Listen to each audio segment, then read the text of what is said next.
When it comes to choosing a school, parents who want the best education for their students look for academic excellence, skilled teachers, a safe school that encourages their values.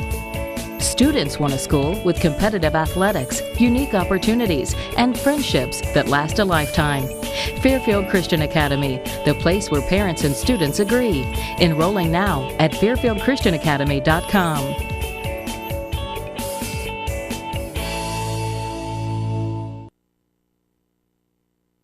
In the Maxwell Leadership Center. Hi, everybody. It's Rick Cooper, the voice of the Trailblazers. This is the HER Realtors Dan and Donna Daily pregame show, and an NAIA Division I school, RIO Grande University, in town tonight to take on your Trailblazers. Both of these teams coming off some pretty big weekends before the Turkey holiday. RIO Grande projected to finish 10th in the Mid-South Conference, arguably the toughest NAIA conference in the country. Got a big win last Saturday at home against NAIA Lindsey Wilson, number 10 in the country.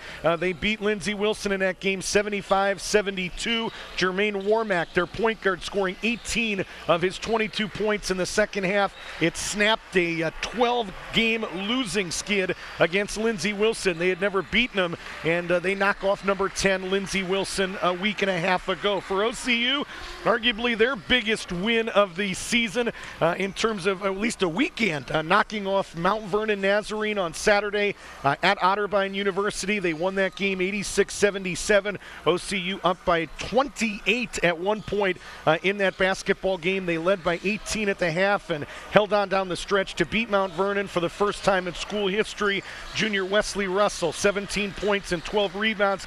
He did most of his work at the charity stripe where he was 11 of 13.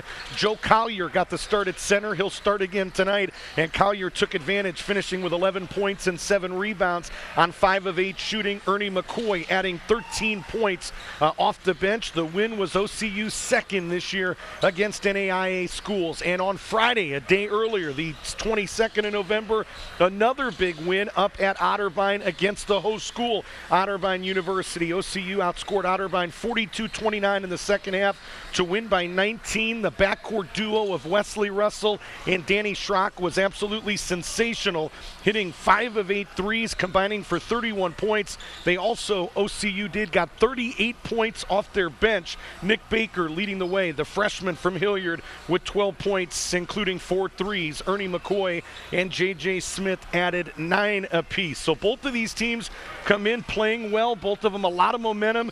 OCU at 5-5, but as you listen to that 5-5 record, you got to remember they've only played one NCCA Division II school in those first 10 games. It was Northland International in this building a couple weeks ago. They beat Northland. Everybody else has been a scholarship school, and to be 5-5 at this point is almost monumental, especially with some of the big holes, talking about Trey Vaughn and James Nelson from that championship team a year ago. The Redstorm, 4-2, 1-1 in league play right now, as we said, projected to finish 10th, 9th out of 10 teams, I beg your pardon, in the Mid-South Conference. So they are off to a pretty good start as well. All 6 of those games have been at home at Rio Grande, Ohio. So their first road trip of the season. And it's tonight here in the Maxwell Leadership Center. Again, this is the HER Realtors Dan and Donna Daily pregame show. Again, we say special thanks to the official real estate agents of OCU Athletics, Dan and Donna Daily, at 1274 North Court Street in Circleville.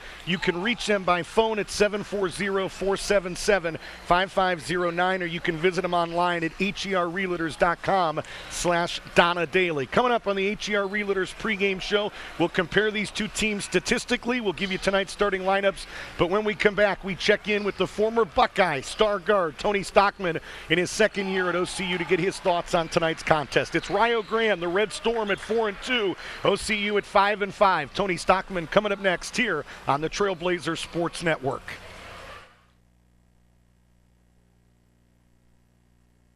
Thing is, I could have dropped out of school and become one myself, but I didn't, because I had people that believed in me. Here's another statistic. 7,000 students drop out every school day. That's 1 every 26 seconds. It's time that students know that we believe in them.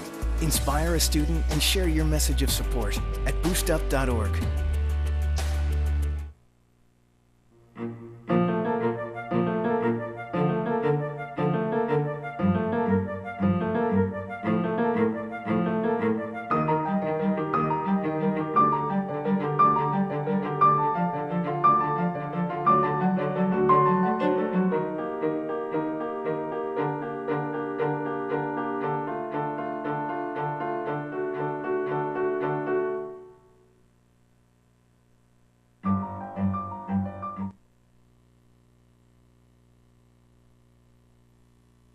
Here on the HER Realtors Dan and Donna Daily pregame show as we get you set for the University of RIO Grande, the Redstorm in town tonight to take on your Trailblazers. Again, this interview with head coach Tony Stockman brought to you by HER Realtors Dan and Donna Daily. They've got the experience and resources necessary whether you plan to buy or sell. You can give them a call at 740-477-5509 or visit herrealtors.com/Donna Daily. And coach, a 10-day layoff prior to this one tonight. Your last outing, a week and a half ago on a Saturday. How much of a concern is that after all that turkey going into tonight's game? Yeah, big concern. I thought we were playing our best basketball of the season right before a break, so I didn't want the break to come, but it had to.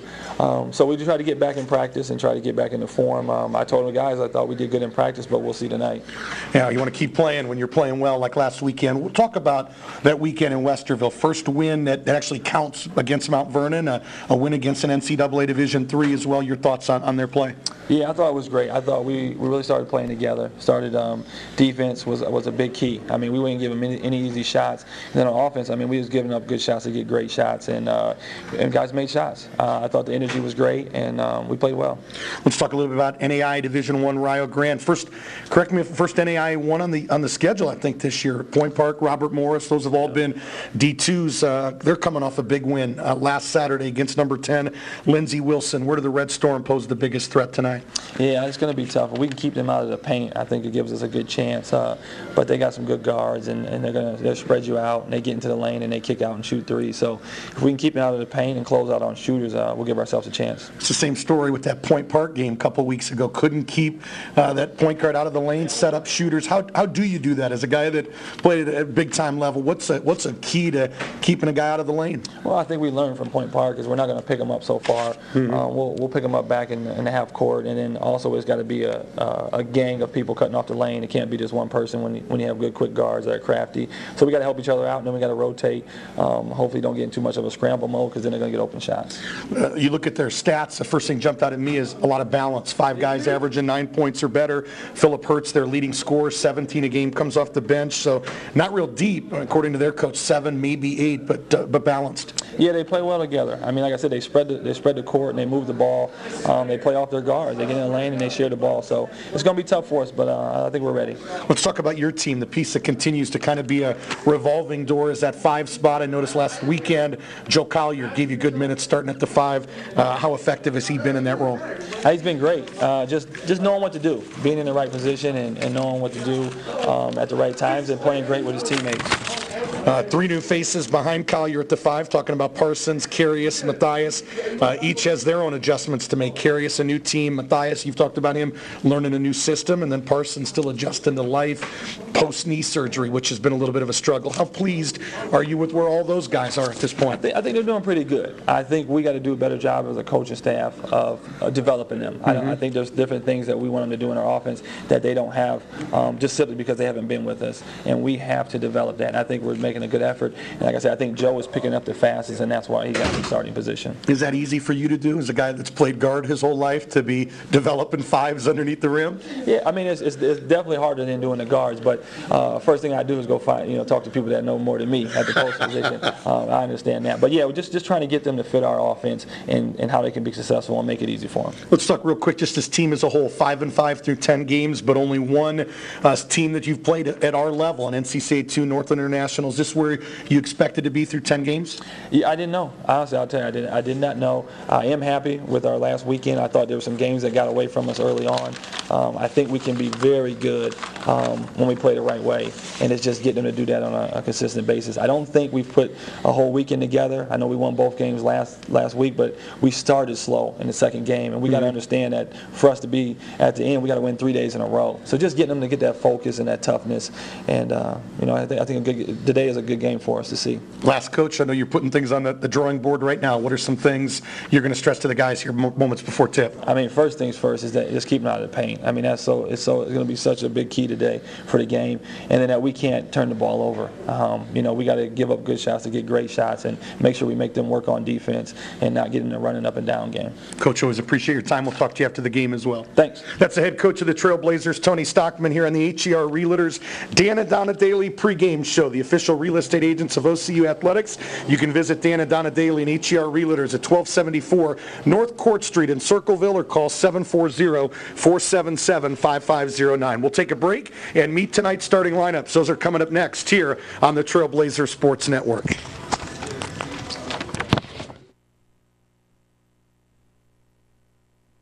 Colt International presents the Very Merry Christmas Tour, featuring new song, Audio Adrenaline, Sidewalk Prophets, Jason Castro, and special guest, Love in the Outcome. Share the gift of hope with your family and friends this season and enjoy one of Christian music's most beloved Christmas songs.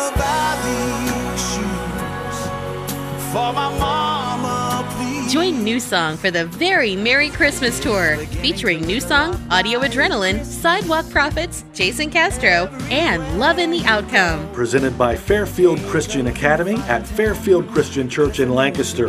December 11th at 7 p.m. Doors open at 6. Tickets at itickets.com.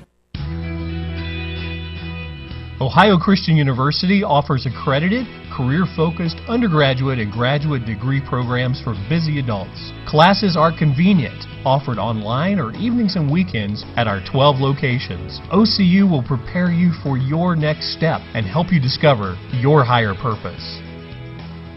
We invite you to attend Ohio Christian University.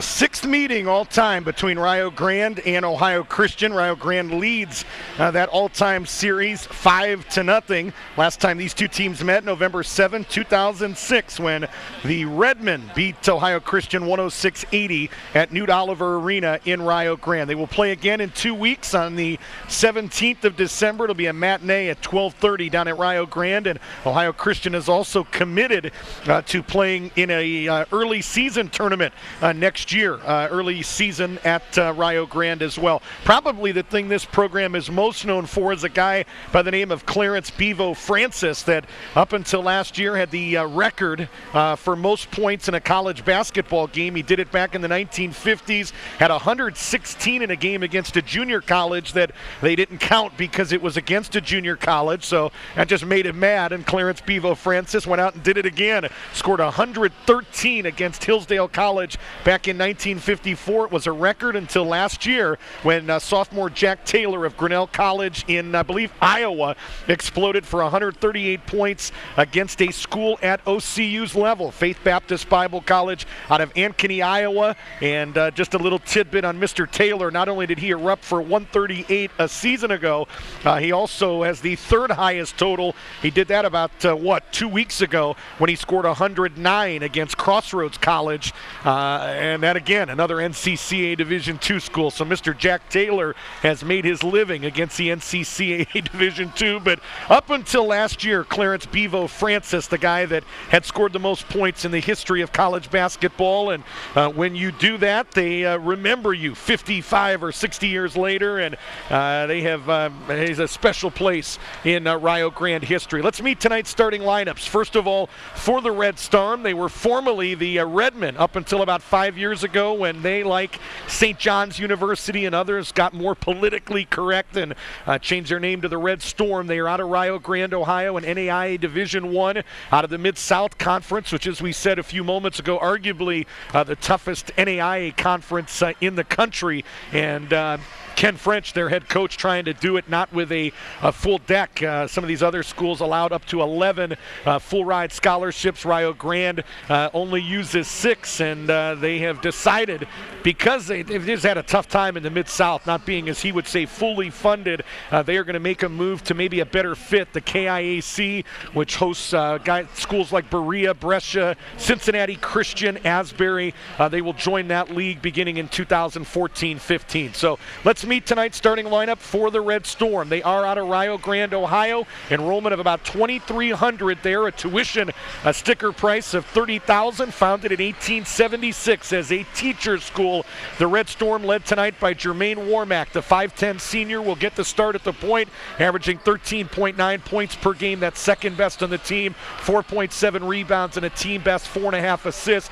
He shoots 40% from the field, 30% on threes, and a team best 94% from the free throw line, which is number 7 nationally in the NAIA Division I. The two guard tonight is junior Evan Legg. He'll wear number 11, 6'2", from Piketon, Ohio. He's a co-captain on this team, named Freshman of the Year in the Mid-South Conference 2 years ago, averaging 10.7 points, which is number 4 on the team, 1.5 assists, and shooting 36% on threes.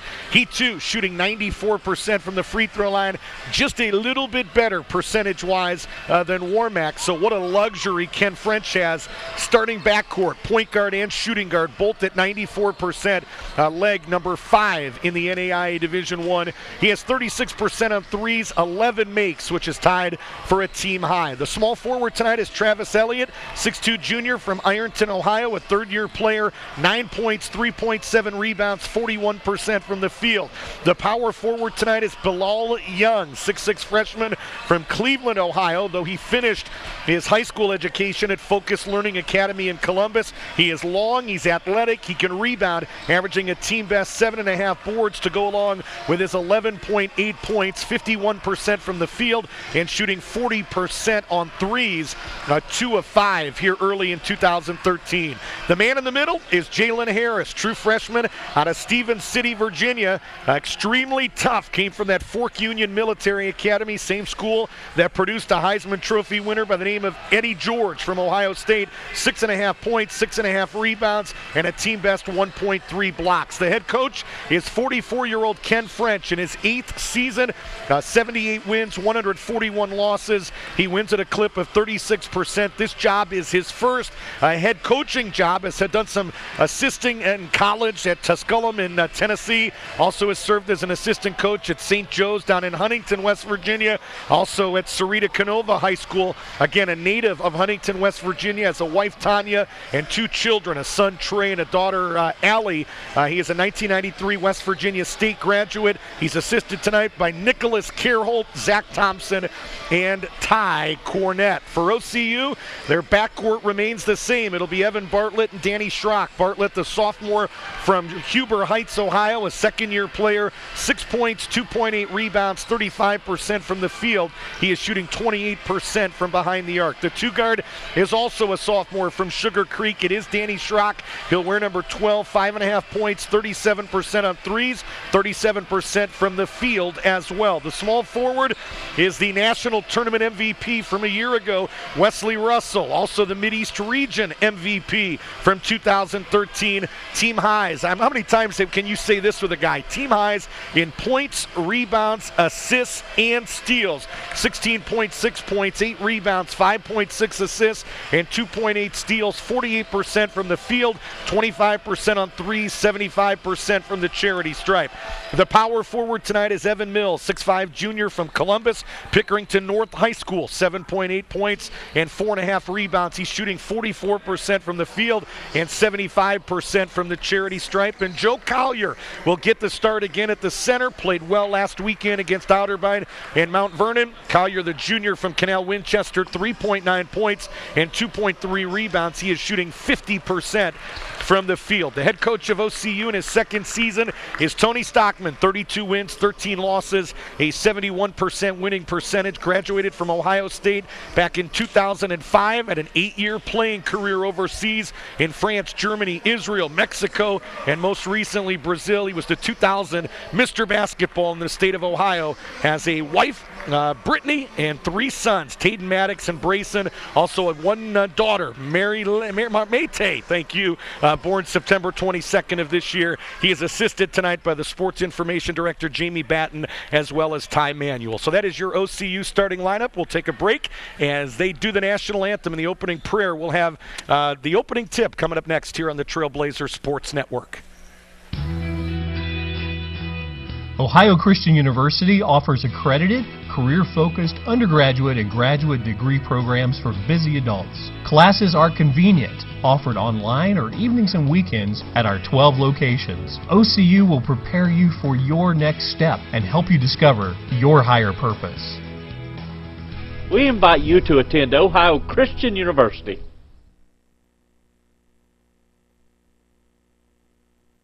Colt International presents the Very Merry Christmas Tour, featuring new song, Audio Adrenaline, Sidewalk Prophets, Jason Castro, and special guest Love in the Outcome. Share the gift of hope with your family and friends this season and enjoy one of Christian music's most beloved Christmas songs.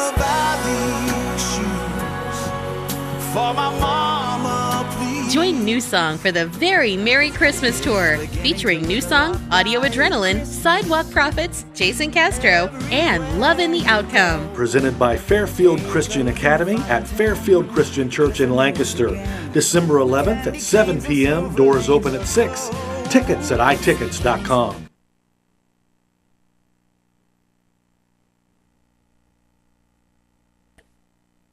So my uncle calls and he says he's dizzy and he's losing his balance. I'm like, Unc, you want me to take you to a doctor? He's like, no, I'm gonna look up the symptoms. I said, your symptoms are you're dizzy and you're losing your balance. So he said, I can't get on the internet because my arm is numb. I said, well, use your good arm and dial 911. Stroke's no joke. If you or someone you love is showing symptoms of stroke, don't wait because it might be too late. Dial 911. Time lost is brain lost.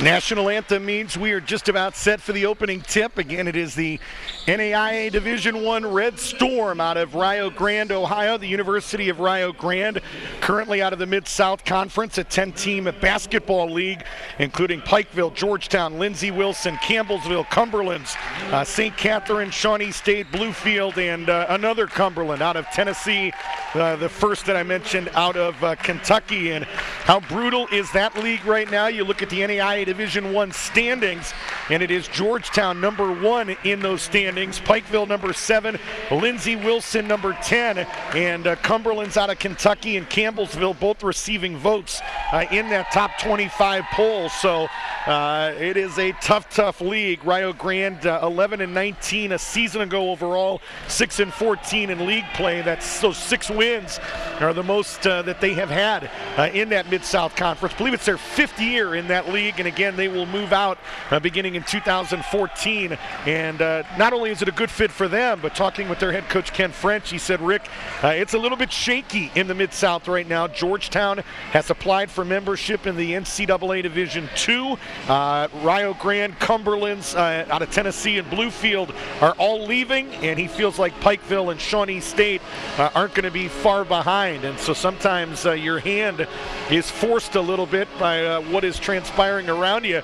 OCU got to be thinking a little bit like that with everything that continues to happen at the NCCAA Division II level. Just found out that Lincoln Christian out of Lincoln, Illinois has decided they are going to move out of the league as well. And so you think about over the last 4 or 5 years, Southwestern out of Oklahoma, Southeastern out of Kentucky, Lincoln, or Southeastern out of Florida, Lincoln out of Illinois, just a lot of good programs that have moved up. And You wonder if that same situation might happen with OCU. Again, this is the HER Realtors Dan and Donna Daly pregame show. HER Realtors, Dan and Donna Daly are the official real estate agents of OCU Athletics.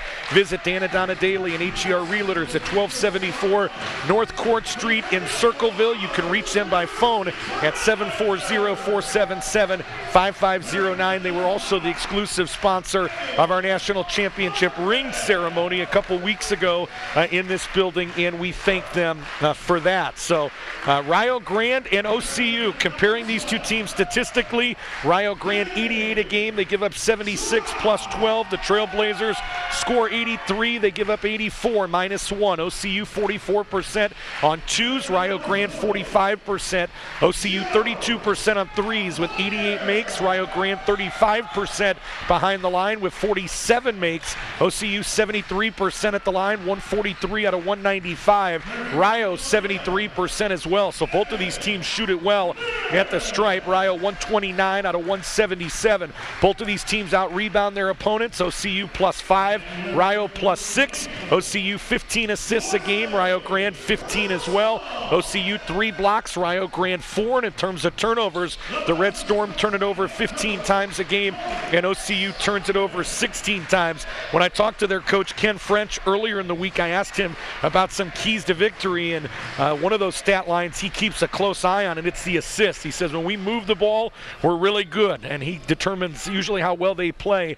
Can go right to that stat line there to see if they're sharing the basketball, and so that obviously will be a big key tonight. Your referees for tonight's game, the referee is John Tipton. The umpires are Brad Wilkins and Adrian Lawrence. The Redstorm out there on the floor in their visiting red with the white numbers. OCU the home gray with the gray numbers as well. Trailblazers will move left to right here in the first half. Injury-wise, Trailblazers pretty much at full strength tonight. Obviously, a couple guys out for the year, but for RIO Grande, the big stat line, maybe D.D. Joyner, their leading scorer from a year ago, second team Mid-South Conference, battling some turf toe. He was out there warming up. We'll see if he's able to give it a go today. Also without Sterling Smoke, their big 6'9" backup center, who is not in uniform for the second straight game, a coach's decision. Left side with RIO Grande, it's Evan Legg, one of their three-point shooters. This is Elliott, who got the step and he got to the rim. Tony Stockman talked about it in his pregame interview. They're going to have to do a good job stopping basketball. They have had trouble at times against the quicker NAIA guards. I think back to Point Park when they could not keep the Point Park point guard out of the lane, and he just wreaked havoc all night long. Evan Mills with it, a dump underneath to Collier, looking to get it right back outside, and was really didn't take care of the basketball as he kicked it back out on the wing, ill-advised, and he turned it over. Warmack to the left side and Legg picked up there by Danny Schrock. Top of the key, it's Bilal Young, the freshman from Cleveland. Right side, Warmack, couple dribbles, setting up top of the key three by Elliott. A little bit of contact as he tried to shoot that one, no good. Rebound OCU. Schrock gonna get a good look in transition, and Danny Schrock hits. Schrock, the sophomore from Sugar Creek, they have plugged him into that role where Trey Vaughn filled so well a season ago. Vaughn not eligible this first semester, would have been eligible second semester, and instead elected to take the whole year off and get ready for 2014-15, and they're hoping Schrock can fill that void. And to kind of finish that story with Trey Vaughn, we have talked about it. Vaughn was eligible by all the rules coming into this year, but the NCCAA adopted a new rule that has basically a progress towards graduation kind of rule that the NAIA has, and when they implemented that rule, that was when Trey Vaughn became ineligible, and I think they've got a foul, an offensive foul, against number 21, Travis Elliott, who was clapping initially. He thought the foul was going to be charged against the Trailblazer, but thought he had an and one. Instead, he picks up his first foul, and it's the team first. Game is tied at 2. That Danny Schrock jumper was a long 2 from the right wing. Mills squaring up for 3. This one in and out, and the rebound into the leading rebounder hands for RIO Grande, talking about Bilal Young. Young back out to Warmack, left side. 3 is right there by Evan Legg. Legg, as we said, 36% on threes. Now with 12 of them, a team high. Schrock tried to answer, no good. Tip under by Mills, no good. And that ball punched out of bounds by Bilal Young. It'll stay with OCU. Fresh 35 here with 17:49 to play in the half. Rick Cooper, JT Burcham, Fairfield Media and the OCU Sports Network. Great to have you with us on a balmy 50-degree December day here in Central Ohio. Underneath to Collier on the inbound, who kind of double pumped and had his shot blocked. Warmack in transition, and they're going to call a foul on Danny Schrock. And this will be one of those situations where are we going to get free throws or not with some of the new rules where they call it in the gathering position is how they call it. A lot more fouls in the act of shooting with some of the new rules this year, but instead it's an out of bounds and a jumper up there by 21 Travis Elliott is no good. Rebound OCU. Trailblazers looking to run. Russell to Bartlett, straight away three on the rim, no good. Tip up and in by Evan Mills. You know, that's one way to score underneath the basket against bigger players. Is sometimes just to tip the basketball in. You bring it down, it allows the shot blocker to get in there and contest. Mills with a couple tips already. That one dropped in. Shot by RIO Grande, no good. Schrock wide open, three, bingo! Danny Schrock with 5 here early. It's 7-5. OCU by 2. First substitution of the game coming in. Philip Hertz, the leading scorer for this Redstorm at 17 a game, is at the scorer's table. Right side, it's Legg. Back to Young, back to Legg. Right side three, no good. And Wesley Russell, the only player for either team underneath the basket to snag the board. Russell hands it off to Bartlett in motion, in rhythm. His three, no good. Evan Mills, an offensive rebound. He'll bring it back out and reset with 16:30 to play in the half. OCU lead is 2. Some dribble drive by Russell, setting up Schrock again. This one, front of the rim. Boy, did he get a good look on some great penetration by Russell. Kind of gave RIO Grande a taste of their own medicine as Russell set up Schrock with some dribble drive. 16:10 to play in the half. Travis Elliott just left of center. Back out to Warmack. Warmack, the only four-year player on this team, 2 seniors, but one of them a transfer, and a turnover here. Russell to Mills, who tried to flush it and had it blocked from behind by 44 Jalen Harris. In transition, Legg under to Young. Young put it on the rim, missed the layup. Deflected back out to Warmack, who's going to fire a three on the rim, no good. Mills really battling underneath against Bilal Young. Good box out there by Mills. Didn't grab the rebound, but kept the bigger Bilal Young off the backboards. Here does come in their leading scorer, Philip Hertz, the 6'5 sophomore from Denmark, 17 a game. In for OCU is Nick Baker, the freshman from Hilliard Darby High School, along with Christian Matthias. Matthias averaging 1.1 rebound. Baker averaging 7 points. He has already made 22 threes on the year, which is a team high, shooting 44% behind the arc. Mills and Bartlett sit down. Schrock sits down as well. As Ernie McCoy, the transfer from Cumberland's University, is checked in. RIO Grande saw him a year ago in that Mid-South Conference. Little two-man game. Jump hook by Collier, no good. Followed by Matthias up close, could not drop in. And a rebound to the Redstorm. They trail by 2 as we near 15 minutes to play. Hertz into the lane, put it up, no, but he'll shoot 2. The foul is on Joe Collier. It's his first, team second. Philip Hertz, a guy that did start a few games earlier in the year, but Ken French likes the offensive production he brings off the bench from Denmark. You would say, Rick Cooper, how does Philip Hertz find his way to RIO Grande, Ohio from Denmark? Well, he played last season up in Vancouver, Washington at a junior college, which is hardly any closer than, not much closer, still out of the country. The connection is the assistant coach for Ken French, talking about Nicholas Kerholt, who is also from the country of Denmark, and connected Ken French and RIO Grande with Philip Hertz, and the rest is history. Hertz hits 2 free throws here, so he gets in the books quickly. He can do it inside and out, according to Ken French. Maybe a little bit of a liability defensively. And Ken French kind of joked, as most European players are, but he can put it in the hole. So there's a spot for him on this Redstorm team. Under 15 minutes to play first half. McCoy off a screen, and they're going to call an illegal screen on Lawrence Parsons, who has just checked in. And I'm not sure I like that call. Looked like Lawrence set up a pretty good screen there, but it's his first, team third. Parsons has battled foul trouble a lot here in the first, 35 days of the season. Hurts, free throw line extended, got the step, went to the left hand, no good. Russell a rebound, and a loose ball foul going to be charged on the Redstorm center, Jalen Harris, who hit Wesley Russell from behind as Russell snagged the rebound.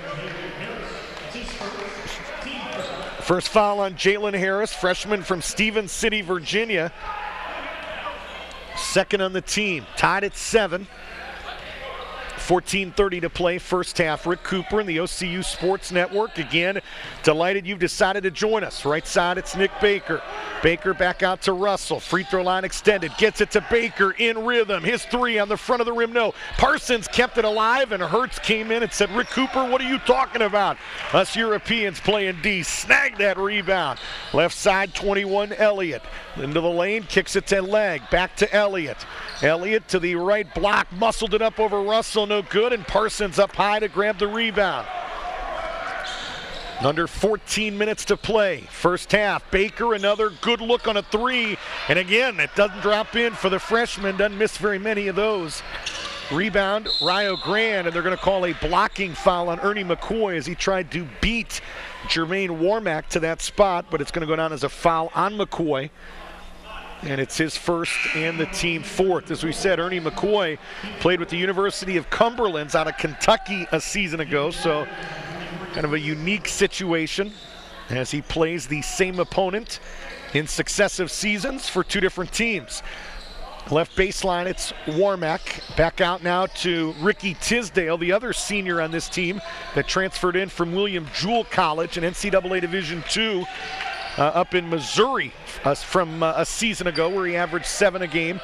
Tisdale has it here off a screen, looks to fire and hits.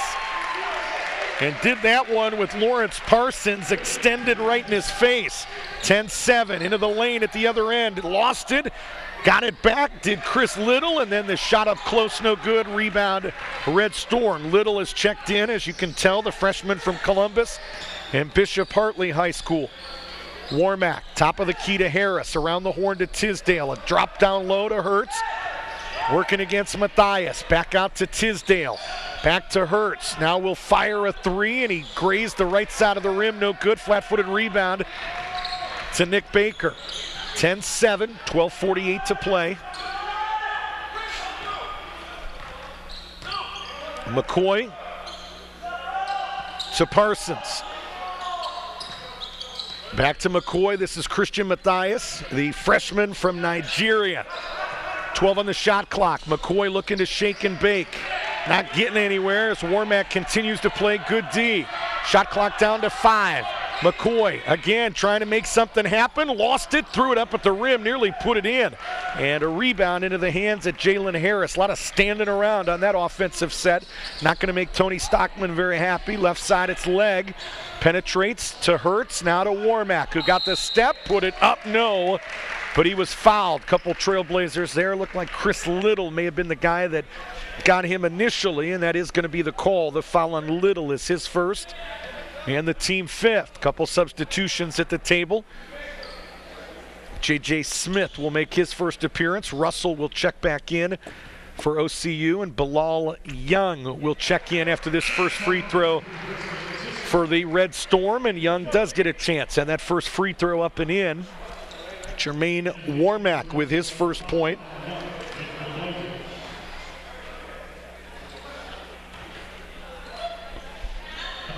Second one in and out. Hurts got a hand on it and keeps it alive, and a double dribble is going to be called on Bilal Young. Good effort by Hurts to keep that one alive. May have been one of those situations where Young dribbled it as he caught it, if that makes any sense, and then dribbled it again. Some officials call it and some don't. They get him with a double dribble there. 11-7. RIO Grande, their biggest lead of this game. It's at 4 with 11:40 to play in the half. Parsons to the left side and J.J. Smith. Smith out to Baker, around the horn to McCoy. McCoy working off a Parsons screen, open momentarily and fires a three. The big man Young came out, but had his hands at his hips and he played a step off, afraid of the penetration of McCoy. McCoy makes him pay, and they're going to get a second foul on Ernie McCoy and a hand check against Jermaine Warmack near the top of the key. So it is number 2 on McCoy. It is number 6 on the team. I talked to the referee, John Tipton. I said, how are the fouls with some of these new rules where you put a hand on a guy, and we're going to call it as Evan Legg hits his second field goal. He's got 5. And I said, Rick, for the most part, most of the guys have adjusted. So that's a good thing. But McCoy picks up 2 quick ones on a hand check there. Parsons underneath, got the step, put it on the rim, no, but he was fouled by Philip Hertz, and he will shoot 2. That's the first on Hertz. Only the 3rd on the Redstorm, and Parsons will go to the line and get 2. And you got to like that matchup if you can get Parsons sealed at the block against Philip Hertz. Got to believe the advantage goes to Lawrence Parsons. First free throw is up and in for Parsons.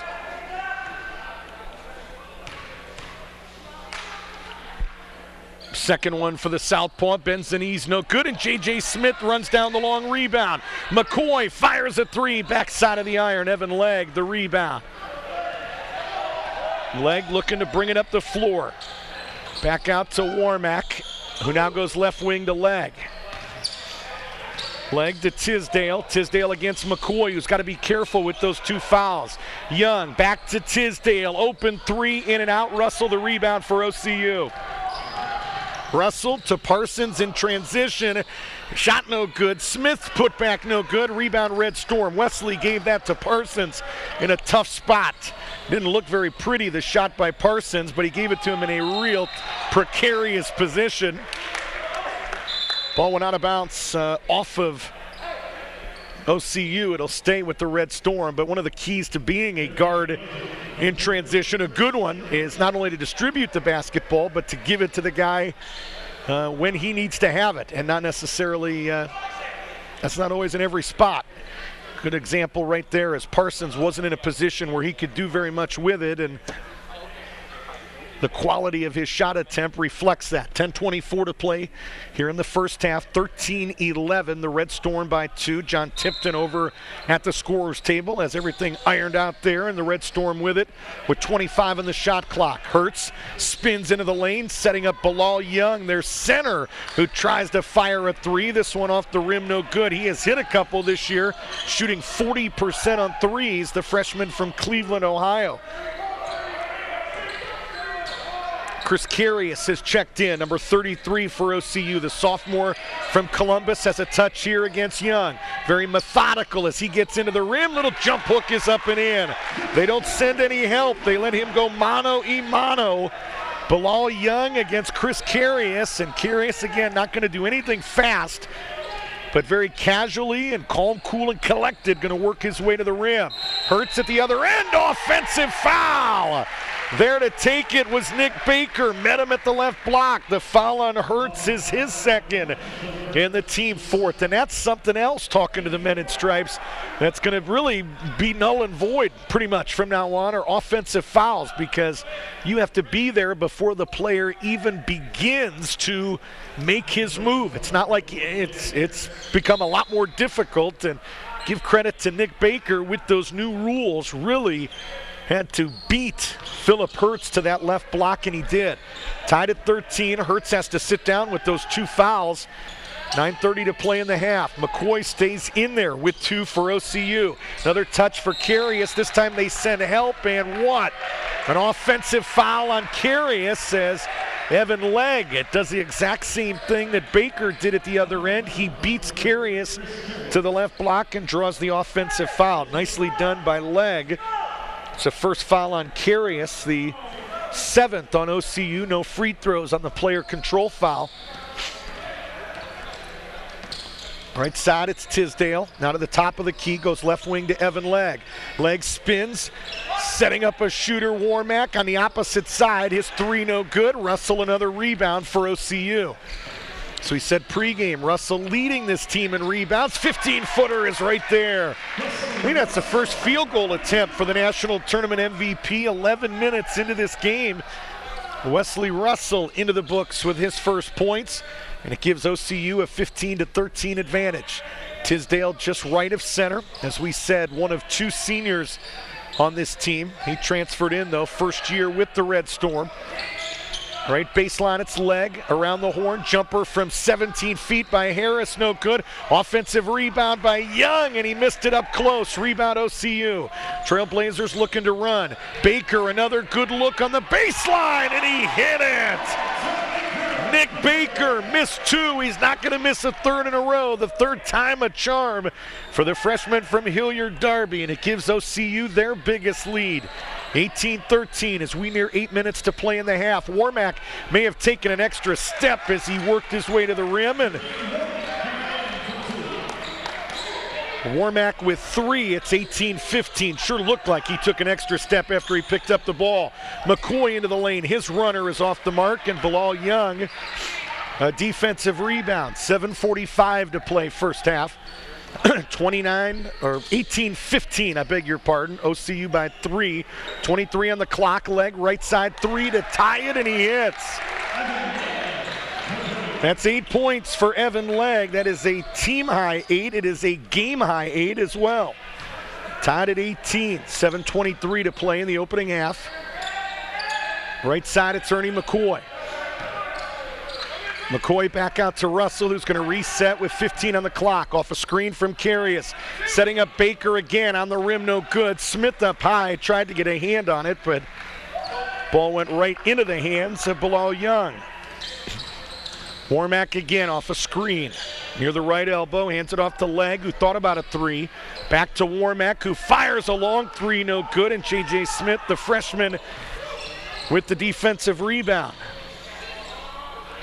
Left side, it's Baker. Pumps, gets it back out to Carius, who now gets it to Russell. Russell off a Carius screen, doesn't get much of an advantage with it. Sets up Baker again, who hits again. Boy, Nick Baker looking to shoot the basketball. His second three here in the first half, and he is shooting it well. 22 of 50 coming in from three-point range. 44%. 21-18, Trailblazers back up by 3 after RIO had tied it with a 3, and Young going to try to do the same again. His 3 no good, ball slapped out of the hands of Harris. It's a 2-on-2 break. McCoy into the lane, put it up and in. Ernie McCoy with his second field goal, and OCU again with that 5-point lead, the biggest here in the first half. Under 6 minutes to play in the opening half.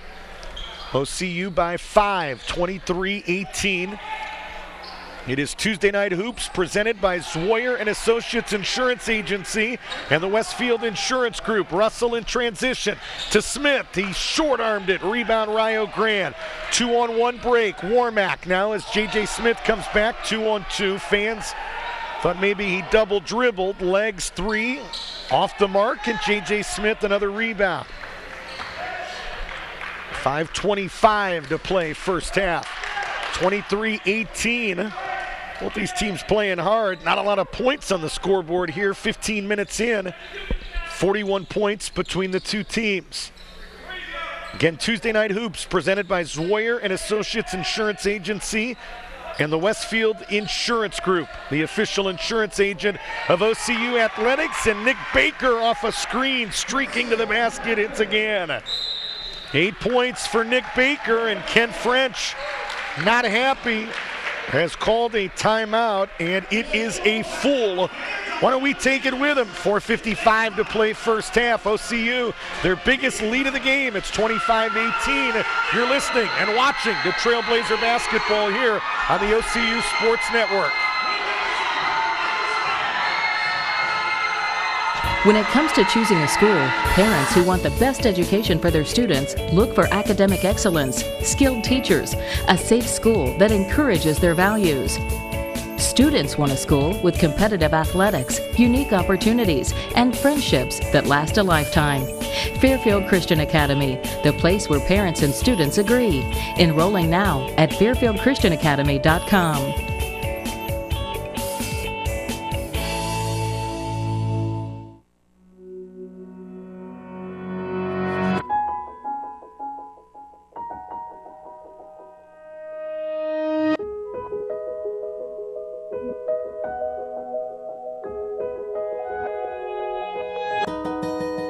those dealing with the daily struggles of caring for a loved one, we hear you. That's why AARP created a community with experts and other caregivers to help us better care for ourselves and the ones we love. It is Tuesday Night Hoops presented by Swoyer & Associates Insurance Agency and the Westfield Insurance Group. Swoyer & Associates Insurance Agency, 448 North Court Street in Circleville, proudly representing the Westfield Insurance Group. You can learn more at ZwoyerInsurance.com. That's ZWAYER Insurance.com. We thank Jeff Bishop and the team at Swoyer & Associates Insurance Agency for their support of OCU athletics. 4:45 to play in the half, 25-18. Back out to Tisdale to the left wing, and Bilal Young underneath the Harris. Little jump hook, no good, came up short, and Russell the defensive rebound. Russell to Danny Schrock, firing a three. He hits again. Danny Schrock with his second three. He has 8 points here in the first half, and OCU has opened up a 10-point lead, 28-18 with 4:15 to play in the half. Jermaine Warmack to Ricky Tisdale. Hertz continues to sit on that bench with 2 fouls, their leading scorer. And we have not seen Didi Joyner to this point, the young man that has turf toe. Tried to play last Saturday against Lindsey Wilson, was not effective. Bartlett's three, no, and it hit the apparatus above the backboard, which makes it an automatic dead ball. It goes back to RIO Grande, but yeah, Didi Joyner wasn't supposed to be in uniform tonight and actually played at Groveport Madison High School up in southeast Columbus, a place that I do high school play-by-play. So I talked to him pregame, and he was hoping to get minutes. So hoping to give it a go if he could get loose and get the coaches okay. But no leading scorer Didi Joyner from a year ago, and no leading scorer Philip Hertz from this season, as Hertz down with 2 fouls. And so offense a little bit lacking right now for RIO Grande. And as I say that, Bilal Young does his part. First field goal of the game for the freshman from Cleveland, and it cuts into this lead. It's 28-20 with 3:12 to play in the half. Russell to Evan Mills. Mills back out to Bartlett with 16 on the shot clock. 3:05 to play here in the first half. Tuesday Night Hoops presented by Swoyer & Associates Insurance Agency and the Westfield Insurance Group. Little two-man game. Collier and Russell didn't look pretty, but Collier missed the first and fought his way in there for an offensive rebound and a putback. First field goal for the junior from Canal Winchester. 2:42 to play first half. Tisdale guarded by Russell. Over to Young, guarded by Mills, and they're going to get a hand check on Evan Mills. And that's a perfect example of a foul that a year ago there's no way it would have been called. But here it's the first on Evan Mills. It's number 8 on OCU. And so Bilal Young, a 61% free throw shooter, will go to the line and shoot the free throw, and it's no good. Rebound saved by RIO Grande. Tisdale tries to make him pay with 3, no good. Rebound Mills. RIO Grande 3 of 5 at the charity stripe for 60%, and Mills in a little bit of a bind after he grabbed that rebound, and Tony Stockman, sensing it, called a 30-second timeout from the OCU bench. So Trailblazers will have it with 2:24 to play here in an entertaining first half. Today's game is brought to you by Rax Roast Beef. You can present that OCU student and staff athletics pass at the Circleville Rax or the Lancaster Rax or the Washington Courthouse Rax, and you'll receive a deluxe roast beef, a deluxe ham, or a deluxe turkey sandwich along with a large fry and large drink for only $4. I'd rather Rax, wouldn't you? And can I say it as I do every week? Where in 2013 can you go get a large combo for $4? You can with the OCU Student and Staff Athletics Pass. Say thanks to Rich Donahue and the team at the Circleville Rax for their support of OCU athletics. 2:24 to play here in the first half. We're going to play that special halftime feature that we wanted to play a couple weeks ago. Had a little bit of technical issues, but Clark Kellogg from CBS Sports down in Circleville just a couple weeks ago to talk to the national champion Trailblazers, and had an opportunity to sit down with Special K. We'll have a special halftime feature with Clark Kellogg, the former Buckeye great at halftime. As Schrock's three came up a little bit short, rebounded into the hands of Warmack. 2-on-2 break. Warmack got the step, he put it in, and he was fouled. Bartlett couldn't stay between him and the rim. Tony Stockman asking for an extra step. He thought that Warmack traveled, but the U1 Brad Wilkins didn't see it that way. Points 4 and 5 for Jermaine Warmack. The foul on Bartlett is his first, and the free throw is up and in for Warmack as well. 4 of 6 are the Red Storm for 67%. Trailblazers have committed 9 fouls, so it'll be 2 free throws on every foul the rest of the way. You're in the final 2 minutes of this first half. 30-23, and something away from the basketball that Adrian Lawrence didn't like, and he's going to call a block away from the ball on number 44, Jalen Harris. It's his second, team's fifth. And here comes D.D. Joyner, our first look at the sophomore that was second team Mid-South Conference a year ago when he led this team in scoring with better than 15 points per game. Minute 43 to play. Russell off a screen from Collier, trying to get it back to Joe, and that's a tough pass. And they're going to say it's OCU's ball, but Ken French gets a little bit of help from the referee, John Tipton. I thought Tipton was going to turn that call around, but Wilkins was pretty adamant that it was touched by a Red Storm, so it stays with OCU. Mills underneath, and it's slapped loose. In transition, 4-on-3 break. Young tried to go straight to the rim, and he lost it. OCU fans thought it went off of Young, but Adrian Lawrence says, no, Trailblazer touched it last. 30 on the shot clock, minute 30 to play here in the opening half. 30-23, OCU by 7. Right side Young, and he traveled. He sure did. Adrian Lawrence was the guy right there that didn't make the call. It was Brad Wilkins all the way out near that right forecourt that's caught it and blew the whistle. 30-23, 7-point advantage. Minute 20 to play here in the opening half. Bartlett with the left hand to the left wing, hands it off to Russell. Got a little bit of space with a Collier screen and trying to go to the rim and had it slapped loose. Brad Wilkins, the guy underneath the basket there, said, I need help. And it was Tipton that came in and said it was touched last by RIO Grande. It'll stay with OCU, no fresh 35. The ball didn't hit the rim. 20 on the clock, 1:10 to play in the half. Russell picked up here by 21, Travis Elliott. Russell firing, fading from 17, no good. Mills, an offensive rebound, had it blocked from behind by Young, deflected and taken away by Tisdale, and ball went out of bounds off of Wesley Russell. It'll stay with the Red Storm. So OCU, a 7-point advantage with under a minute to play here in the first half. Halftime show coming up. We'll take a look at the first half numbers, and as we said, a special halftime interview with the former Buckeye great Clark Kellogg as D.D. Joyner gets his first field goal. Long outlet to Schrock. I have no idea how they completed that one, but Schrock had his shot blocked, and it's taken away by RIO Grande. So about a 4-second differential between shot clock and game clock. Joyner to Jermaine Warmack. Warmack working against Bartlett. Picks up his dribble. Back out to Elliott.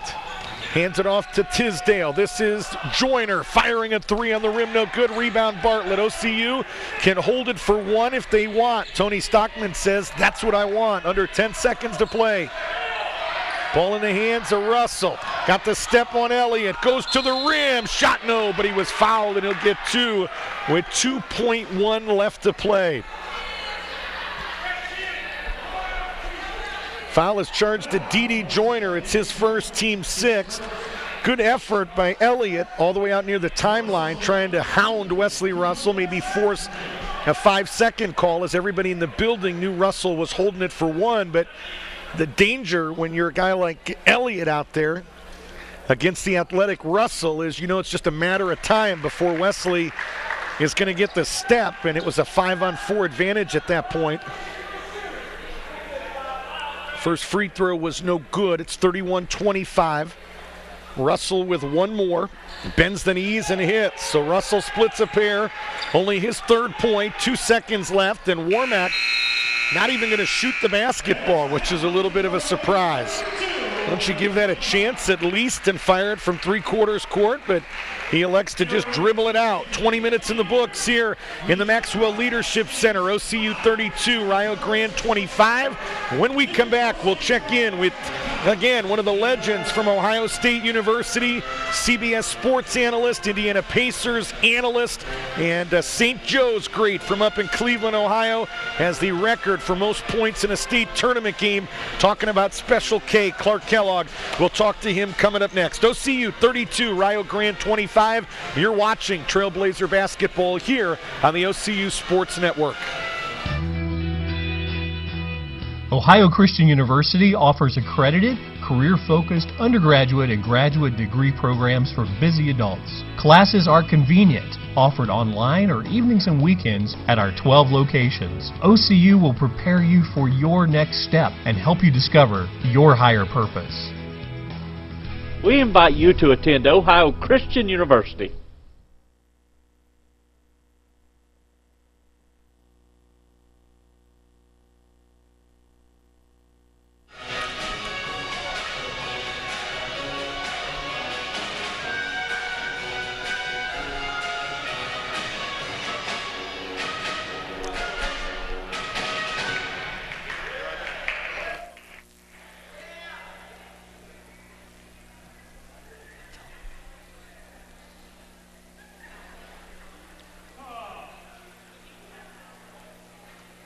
When it comes to choosing a school, parents who want the best education for their students look for academic excellence, skilled teachers, a safe school that encourages their values. Students want a school with competitive athletics, unique opportunities, and friendships that last a lifetime. Fairfield Christian Academy, the place where parents and students agree. Enrolling now at fairfieldchristianacademy.com.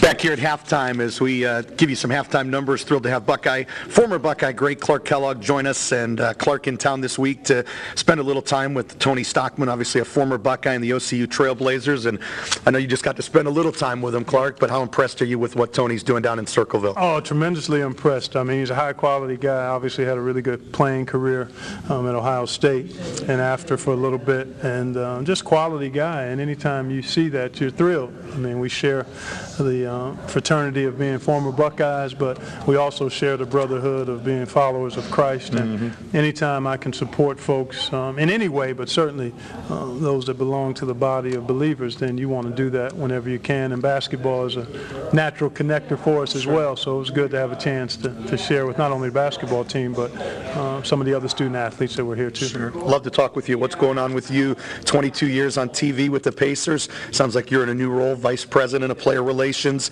Sounds like another opportunity to kind of do what you just did with some of these guys, to kind of mentor and shape some young men. How rewarding has that opportunity been? Rick, it's off the charts, really, and the organization that I've been part of for now 31, 32 years, going back to when I was drafted by the Pacers in 1982 and got my broadcasting career started with them, first on radio, and they did 22 years of TV after a couple of years of radio, and in my fourth year now as vice president of player relations. So God has given me an opportunity to use all of the varied experiences I've had in and around the game, and even in my life as a husband and a father, to hopefully sow some good seeds of influence and impact in the lives of our players. So I'm thrilled to have a chance to do it, and love the quality of young men that we have with the Pacers, and the commitment our organization is making to trying to serve them and help them develop in every way while aspiring to win a championship. And they're off to a pretty good start as well. Not only quality guys, but can put it in the hoop. Oh yeah, we've got really talented players. We're deep. We're together as a group, and we've got a chance. I mean, we've got a legitimate chance, barring injury, to compete for it all, and that's what Larry Bird and Donnie Walsh and Kevin Pritchard, our senior management team, have put together, a team that's built to compete for the championship, and I'm excited to see how it unfolds. Talking with former Buckeye great Clark Kellogg. Speaking of new roles, a new role this year for you. Yeah. I just learned that preparing for this interview. Going to go back to the studio. Greg Anthony going to move courtside with Jim Nantz. How much have you enjoyed that opportunity just to stay involved in the game of basketball with CBS now? Well, it's been phenomenal. I mean, just to have a chance again to be part of the game that has done so much and done so much for me and meant so much to me, and I love it. I'm a fan, and to have a chance to earn a living in something that you're a fan of is really not much work. Sure. So I'm excited about the change. Actually, I'm excited to see Greg in that role, and Jim is fantastic as a partner and as a person, and I'm looking forward to a new dynamic in the studio. I haven't been in there in 5 years, and things have changed since I was last there, so it'll be an interesting opportunity for growth and to see how it shakes out, but I'm ready for it, looking forward to it. I'm going to show my age here a minute. I know you've worked with a lot of legends over the years, Jim Nantz, Vern Lundquist, in my eyes, a guy that as solid as they come as a play-by-play guy, but I'm going to take you back 87 or 88. I guess you had finished your Pacer career. I met you at St. John's Arena. It was an NIT game. You were working with Denny Schreiner at Sports Channel Ohio. That's right. My first partner. Is Kenny the Mouse McFadden and the Vikings against Jay Burson and the Buckeyes in an NIT game some 25 years ago. How has Clark Kellogg evolved as a broadcaster from the guy we saw back in the late 80s? Well, first, Denny was my first partner, and having that opportunity to do Cleveland State games was really kind of the start for me on television. And I basically have grown just in terms of understanding the work involved to be successful as a broadcaster, the film study, and the conversations with coaches and players that help you, and then an appreciation for all parts of the game and the responsibility that commentators have to the game, I think is really important to keep in mind. So I've simply tried to stay current and stay fresh. I like to play around with different phrases, which is kind of my signature when you talk about commentators, but there's no replacement for hard work and enthusiasm and genuine passion, and I've always had those things, and hopefully that's going to continue to serve me well going forward. I'll try to have a little spurtability with this interview. All right. So, you're doing great. One challenge as a broadcaster, imagine as a national guy, is to be objective, and especially when there's fans from certain schools that expect you to kind of give them a little extra love. I think I should probably be asking Nashville resident Kirk Herbstreit, former Buckeye, this question, but seriously, you've done a lot of Buckeye games. How hard is it to be unbiased, to control or contain that love for the Scarlet and Gray? You know, over the years it's gotten easier. Initially it was harder. Not so much because of what the public, or at least the fans of Ohio State expected, but because as a young broadcaster and an alumnus, you're torn. And I had my greatest challenge when the Buckeyes actually made it to the Final Four against Kansas a couple years ago when I was actually courtside. The prior time they were in the Final Four in 07, I was in the studio. And that's a little different. You're a little more removed when you're in the studio. But courtside was very difficult and challenging. Even at that late stage in my career, I was as exhausted as I had ever been after a game, in part because my emotions were torn. And I was working so hard to be objective, and yet my heart is scarlet and gray with a mixture of Pacers blue and gold as well. So it was difficult. But I basically have learned that you can never please the public, whether they're Buckeye Nation or Jayhawk Nation or whoever it is, the Wildcat faithful, the Big Blue. So you can't please them. So you basically stay true to yourself and seek to honor God in your work and how you interact with your partners, and be fair and know that there are always going to be some comments that you don't necessarily agree with from the viewing public, but that's part of the territory. That's the job. This is Clark Kellogg here on the halftime show, and talk OSU hoops real quick. What are your early season thoughts on that squad? I'm excited to see them. Actually, I've not seen them practice or play. They get a chance to entertain and host the Bobcats here on Tuesday, and so I'll be at that game cheering hard for our son, and hoping that the Buckeyes play well but get upset, quite honestly, in that one game. But I think they're going to be good. I think with the leadership that Kraft and Linzel Smith Jr. Provide, the improvement of Amir Williams and the growth of Sam Thompson and LaQuinton Ross, this is a team Shannon Scott has improved. So this is a team that I think is going to be competitive and right in the hunt for a Big Ten championship. And when you're able to do that, you're going to have a chance to make a good run in March. So I think this this will be another outstanding Buckeye team for Thad Matta. One more before we let you go. Appreciate your time. A hot topic right now I'm hearing a lot about is college athletes receiving compensation, talking about getting paid above and beyond what they get for tuition, room and board, and arguments. Obviously, it might keep some of these guys around a little bit longer, and the bigger one is, hey, the NCAA is getting paid billions, CBS is getting their share, ESPN, why don't these guys get a little share of the pie? And I thought, what a better guy to ask that to, a guy that, as you told these OCU guys, left early for the NBA after your junior year. What's your perspective on it, and how do you see it playing out over the next 4 or 5 years? You know, Rick, I really don't know how you could fairly and equitably pay the student athletes. I do endorse the cost of attendance increase in the scholarship. I think that's reasonable. I think that's fair. We have 3 children, and all 3 at one point in time were Division I scholarship athletes. And even then, the scholarship didn't cover the full cost of attendance. And thankfully, I was in a position financially to be able to provide a monthly allowance for each of our kids while they were in college, and they were on full scholarship. And so I understand that full scholarships are wonderful and tremendous, and something not to ever be discounted or taken for granted. But I also know that there's a little more cost involved that I think could be paid easily for the student athletes, and I would propose that as a way to moderate and also balance the scales a little bit. It's not the pros, so I just don't think you go to a full pay for play. But I do think you could adjust the cost of attendance stipend and include that in the scholarship, and I think that would be fair. Is that where they're headed, you think? I hope so. I really hope so. I mean, I think that's an equitable way to, an equitable place to land. I mean, there's some other issues that need to be addressed. The whole amateurism model and the inability of student athletes sometimes to take advantage of their likeness and their notoriety. Any other student would be able to do that. I understand the complexity of it, but there's some other issues. But that cost of attendance one is something that I think can be handled and addressed and resolved very quickly, and would be a step in the right direction. Clark, appreciate your time. Look forward to seeing you this year on CBS, and go Bucks. All right, go Bucks. Thanks, Rick. That is Clark Kellogg here on the Halftime Show. We'll take a break, look at some of the first half numbers coming up next here on the OCU Sports Network.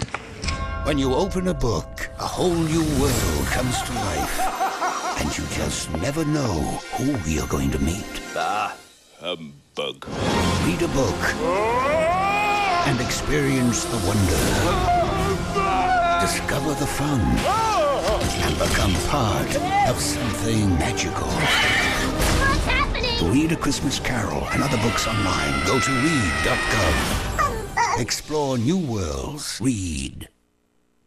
So my uncle calls and he says he's dizzy and he's losing his balance. I'm like, Unc, you want me to take you to a doctor? He's like, no, I'm going to look up the symptoms. I said, your symptoms are you're dizzy and you're losing your balance. So he said, I can't get on the internet because my arm is numb. I said, well, use your good arm and dial 911. Stroke's no joke. If you or someone you love is showing symptoms of stroke, don't wait because it might be too late. Dial 911. Time lost is brain lost.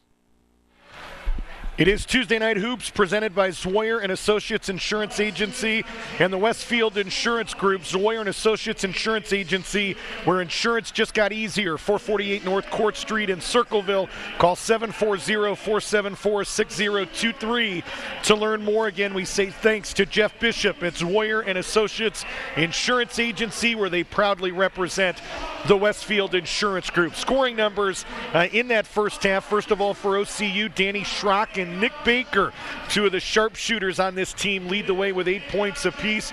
Ernie McCoy, 5 points off the bench. Wesley Russell with a field goal and a couple free throws, had 4 points in the opening 20 minutes. Evan Mills with 2. Chris Carius with 2, Joe Collier with 2, and Lawrence Parsons split a couple free throws. He finished with 1. For RIO Grande, not a lot of guys played in that first half. With Dede Joyner, they went 8 deep tonight, and 7 out of the 8 scored. Evan Legg leading the way with 8 points, 6 for Jermaine Warmack, the starting point guard, 3 in that first half for Ricky Tisdale, and 2 apiece for Travis Elliott, Phillip Hertz, Dede Joyner, and Bilal Young. In terms of foul trouble, 2 Redstorm and a little bit of a bind with 2. Phillip Hertz sat down late in that first half with the 2 fouls. Jalen Harris, their starting center, has 2 personals as well. Ernie McCoy, the lone Trailblazer, in a little bit of a bind with 2 fouls, although McCoy continued to play with those 2 fouls in that first half. Free throw numbers, Rio Grande 4 of 6 for 67%. OCU rather 3 of 3 for 100%. Looking at some of the other statistics that matter, Trailblazers have out-rebounded Rio Grande 26-19, +7 in the first half. Both teams taking good care of the basketball. Rio with only 4 turnovers, OCU with only 2. Trailblazers 31% on threes, 12 of 39. Rio 9 of 31 from the field. 3 of 16 on threes for only 19%. OCU, let me get my numbers right. Yeah, 31% from the field for OCU, 31% on threes for OCU, 29% from the field for the Redstorm, 19% on threes. That assist category that is so important to Ken French, Rio Grande with only 3 assists in the first 20 minutes. Obviously, that is a cause for concern. He says when we share the basketball, we are tough to beat. Second half underway. OCU with it first, moving right to left in the final 20 minutes. Right side, it's Russell. Russell got the step on Elliott, but could not finish. Has good help there. Bilal Young, he was a step late, but still got there and got big to contest that layup by Russell. 32-25. Young's got it, working against Schrock, and they're going to get that forearm. That's a no-no now in 2013. Foul on Danny Schrock is his second, team first here in the second half. Young will inbound. Got to believe that Ken French lit this Redstorm up a little bit at halftime. Be interesting to see what kind of effort they come out with here early in the second half. OCU led 32-25 at halftime. That's our score right now. Right side, it's Evan Legg. Drops it right back to Young. Yes, and he was fouled. May have been Russell that tried to come in and take a swing at the basketball. And that's exactly who it's going to be. It's the first on Russell, number 2 on the team. Bilal Young points 3 and 4, and the freshman will look for 5 the old-fashioned way. Bilal Young, 61% free throw shooter. Both of these teams really getting it done at the line. 73% as a team, both of them coming in. Folks, there's teams in the NBA that don't shoot 73% as a team. 32-27, 19 minutes to play. Bartlett, as you see on your screen, took a tumble in the lane, no call. He's grimacing a bit on the left wing. Russell to the left elbow. Goes right baseline to Mills with an open 3, and he hits it. It was a line drive. Not much arc on it, but you don't need arc if you hit the middle of the net like Evan Mills. Second field goal for Mills, 5 points in the game for the junior from Pickerington North High School. His coach, Pete Liptrap at Pick North, announcing his retirement this offseason. A legend that was one of the best college basketball players in the state of Ohio ever at Muskingum College. Liptrap hanging it up in that OCC Ohio at Pick North. 18:15 to play. 35-27. Trailblazers by 8. Schrock to Russell off a screen, 15-footer, contested nicely, and a big rebound there by the Redstorm. Chance to cut into this OCU lead, into the lane, shot up and in. That was Warmack. How did he put that one in? Jermaine Warmack with 8. 35-29. Crowd has been kind of quiet tonight. I mean, they're making some noise, but this would be another monumental win for this program. They beat Mount Vernon for the first time in school history last weekend. First ever win against an NCAA 3, talking about Otterbein. And this would be an NAIA Division I as Collier's 3 goes in and out. Mills got a hand on it, but could not keep it in play. It'll go back to the Redstorm. Sometimes I think with the OCU fans that maybe sometimes they don't know the significance. They don't understand that this is different than a game against Crown College out of Tennessee or Johnson University. This is an NAIA Division I. Into the lane, Warmack, his runner no good. Collier was fouled by Harris. Had a chunk of Joe's arm, and he still grabbed the rebound. Little stop and start by Russell. No, Collier's tip dunk was too strong. Warmack with an outlet pass. He's got it right wing. Leg off a screen, looking to fire. His three no good, and Russell the rebound. 35-29. That would have got the crowd into it a little bit. Even a missed dunk gets the fans a little bit excited. Lead is 6, 16:43 to play in the game. Rick Cooper and the OCU Sports Network. Great to have you with us. Left side, Russell on the run. 12-footer no good, and Bilal Young another defensive rebound. Young has done a nice job on the backboards. Young doing everything as he gets to the rim and finger rolls it up and in. Bilal Young, according to the stats, 5 rebounds in that first half. Has had a couple here already. Ken French pleading with his troops to pick it up and get a defensive stop. They trail by 4. Collier right baseline, back out to Bartlett, fires a 3, kind of short-armed it, and Young, a flat-footed defensive rebound. Young to Warmack, lost the basketball. Russell to Bartlett. Bartlett in the lane, and Young blocked his shot from behind. Good effort by Bartlett. He had no idea that Young was trailing. All he was thinking about was getting that shot up around the RIO guard.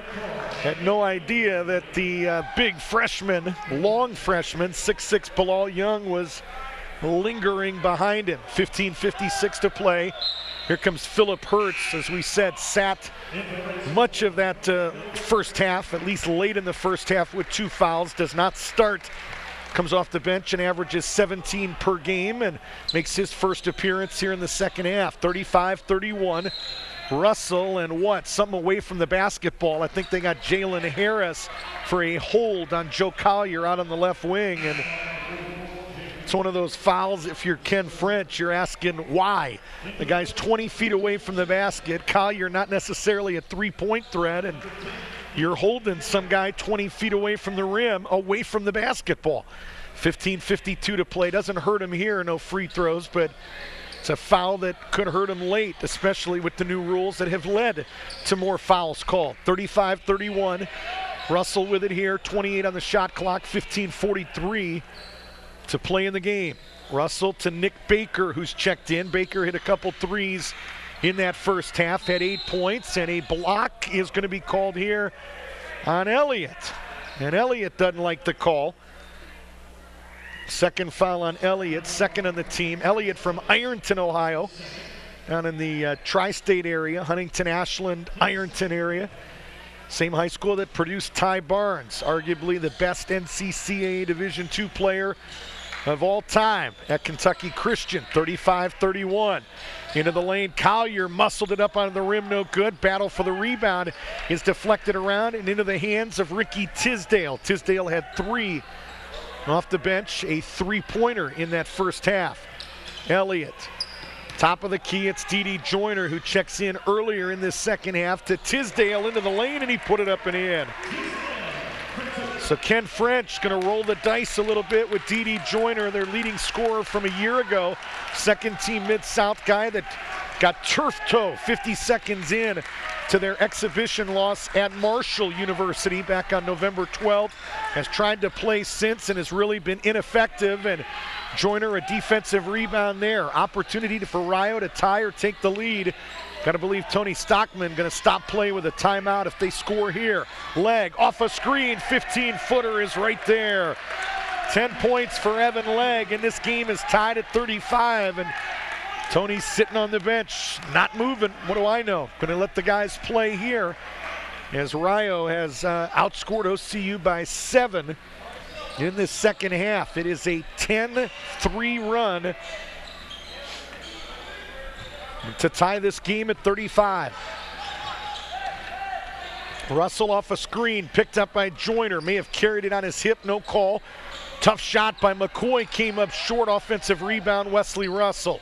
Russell, 10-footer on the rim, no good. Up high for another board is D.D. Joyner yet again. And so RIO Grande, a 10-3 run here in the second half, and an opportunity to take their first lead in a long time. 13:43 to play. Tisdale going to go to the rim, dropped it off to D.D. Joyner, who put it in. 37-35, 13:33 to play. And Stockman off the bench, but still not going to call a timeout, just instructing the troops as to the offensive set that he wants run. Christian Matthias, the 6'5" freshman from Nigeria is in. Collier, nice shot underneath as Russell found him in stride, but Collier did a nice job in a tough spot underneath the basket to get that one up and in. Tied at 37. Into the lane, Tisdale drops it off to Joyner yet again. Tisdale all of a sudden has become a big problem with penetration, and Didi Joyner in the right spot at the right time has dropped in a couple here in this second half. 6 points, and there's a steal by Evan Legg. Legg against Boykin, took it right at him, and he put it in. That's a dozen for Evan Legg, 41-37. Russell to the other end quickly. Top of the key, McCoy firing a three, no good, and everybody inside with red shirts. Another rebound for the Red Storm, and now Stockman on his feet. I'll bet everything I own it's a timeout here if the Red Storm score again. They get Hurts against Matthias, just off the right block. Forces a double team, and boy, that's a late call there. I don't know if it's a right call, if it's the wrong call, but I'll tell you it was late. The foul is going to be charged, I believe, to Ernie McCoy. Was that the call? I would think McCoy was in on that play. That was the initial gesture, I thought, number 10. Maybe McCoy came down and swiped. But Tony Stockman is going to call a timeout. It is going to be a 30. They still have not put that foul on the board with 12:19 to play in the game. Matthias did check out. Mills is back in, 41-37. OCU trailing by 4 after leading 32-25 at the intermission. Pizza Cottage is the official pizza of OCU Athletics. Stop by after the game and enjoy award-winning pizza, subs, salads, wings, and spaghetti. Pizza Cottage, 23401 State Route 23 in Circleville. Call 740-474-3620. Again, it is Tuesday Night Hoops. It is presented exclusively by Zwoyer and Associates Insurance Agency and Westfield Insurance Group. Zwoyer and Associates Insurance Agency, where insurance just got easier. 448 North Court Street in Circleville. Visit them at ZwoyerInsurance.com. So 12:19 to play. They have still not posted that foul on the scoreboard. I'm pretty certain that they put that on McCoy. It would be his third. Third on the team here in the second half, 41-37. Again, Hurts forcing a double team, setting up Elliott. His three no good, and a rebound to Legg. Nobody boxed him out, and a rebound for OCU as Legg can't convert on a 12-footer on the baseline. 41-37 into the lane. Russell, nice jump hook in the land of the Giants. Boy, Wesley has been quiet, at least scoring. He does so many other things, team leader in rebounds, steals, assists, and there sure is a travel. Didi Joyner, I thought he was going to get away with it, and another late whistle by Adrian Lawrence, but that was the right call as Joyner, before he put it on the ground, did a little jump, and when I say little, it was just enough that his sneakers left the ground, and that's a travel. 41-39. Baker got free, backdoor, beautiful pass from Russell all the way out near the timeline. Nicely done. Nick Baker, double digits, 10 points. First Trailblazer to get there. Tie game at 41. Joyner around the horn to Legg. Baseline Tisdale, three on the way. He hits again. Ricky Tisdale, 8 in the game, 5 here in the second half. 44-41, McCoy scoop shot at the other end, no good. Mills an offensive rebound, and he was fouled as he tried to put it back up. Hurts was in the vicinity, but they're going to charge it instead to number 10, Didi Joyner. It's his second and the team third. 11:05 to play. Evan Mills to the free throw line. The first one is too strong. According to the official statistics, first free throw miss of the day for OCU. And the second one is up and in. So Mills now with 6 points. OCU 4 of 5 for 80%. And shot clock issue, I believe. It should allow Danny Schrock to get back into this game, and it does. Schrock in with 8. Nick Baker sits down with 10. 11:02 to play in the game. 44-42, RIO by 2, as they have gone on what, a 19-10 run to start this second half. Trailblazers led 32-25 at the intermission. Really, a lot of it has been set up with what Tony Stockman talked about pregame, the dribble drive, and it's been this guy right here with the basketball, Ricky Tisdale, that has done a lot of it, and the guy that just set that screen, Didi Joyner, been the recipient off of that dribble drive. Hurts underneath. Little Adrian Dantley fadeaway from 15 feet is absolutely perfect. Second field goal for Philip Hurts. He's been quiet, 4 points. Came in averaging 17.2. Trailblazers have done a nice job on him. It never hurts when you're in foul trouble as well. 46-42, RIO by 4. 10:25 to play in the game. McCoy and Mills, a little two-man game. McCoy, and what are they going to call here? An offensive foul? I can't see the call. It's over in the corner. What was the call? It was McCoy and Tisdale, and they're going to call the foul on Tisdale. Apparently it was before Ernie McCoy hit him with an elbow to the chest that knocked him to the ground. There was some contact. Nice move by McCoy. He can do a lot with that basketball. A lot of shake and bake over there that got Tisdale in all kinds of trouble defensively. 10:13 to play. 46-42, OCU trailing by 4. Collier outside that three-point line, guarded there by number 10, Didi Joyner. Again, it's Russell and Collier. Russell, left side, J.J. Smith hits a big three. First points of the game for the freshman from Westland High School. The top recruit of this OCU freshman class, J.J. Smith, averaging 10 points.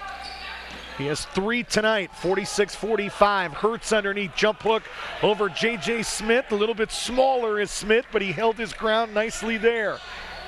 Collier, right block against the smaller Joyner. Let's see if Joe can take advantage. Little jump hook on the rim, and it went in. They're not sending any help. They have let the OCU bigs go one-on-one all night long, whether it's been Carius, Parsons, or Collier. Collier takes advantage. Carius took advantage earlier. Joyner over Collier, muscled it up, no good. Good defense by Joe, who stood his ground again. 47-46. Bartlett lost it, got it back. Under 9 minutes to play. Let's see if they can feed Collier again. It feels like he's got an advantage. Instead, he comes back out. Maybe we'll set a screen here. Russell hands it off to Bartlett. 12 on the shot clock, 8:42 to play in the game. Tuesday Night Hoops presented by Zoyer and Associates Insurance Agency and the Westfield Insurance Group. 5 on the clock. Russell's three, no good. Smith tried to keep it alive, but it's deflected out of bounds. Right next to our baseline cameraman, Ricky Cooper. Working that baseline well. JT, I told him if a ball or player comes his way, he's bailing, man. Handling some valuable equipment down there, but young man's got to go to school tomorrow at 6:25. 47-46. OCU has answered with a little mini run of their own. They lead by 1.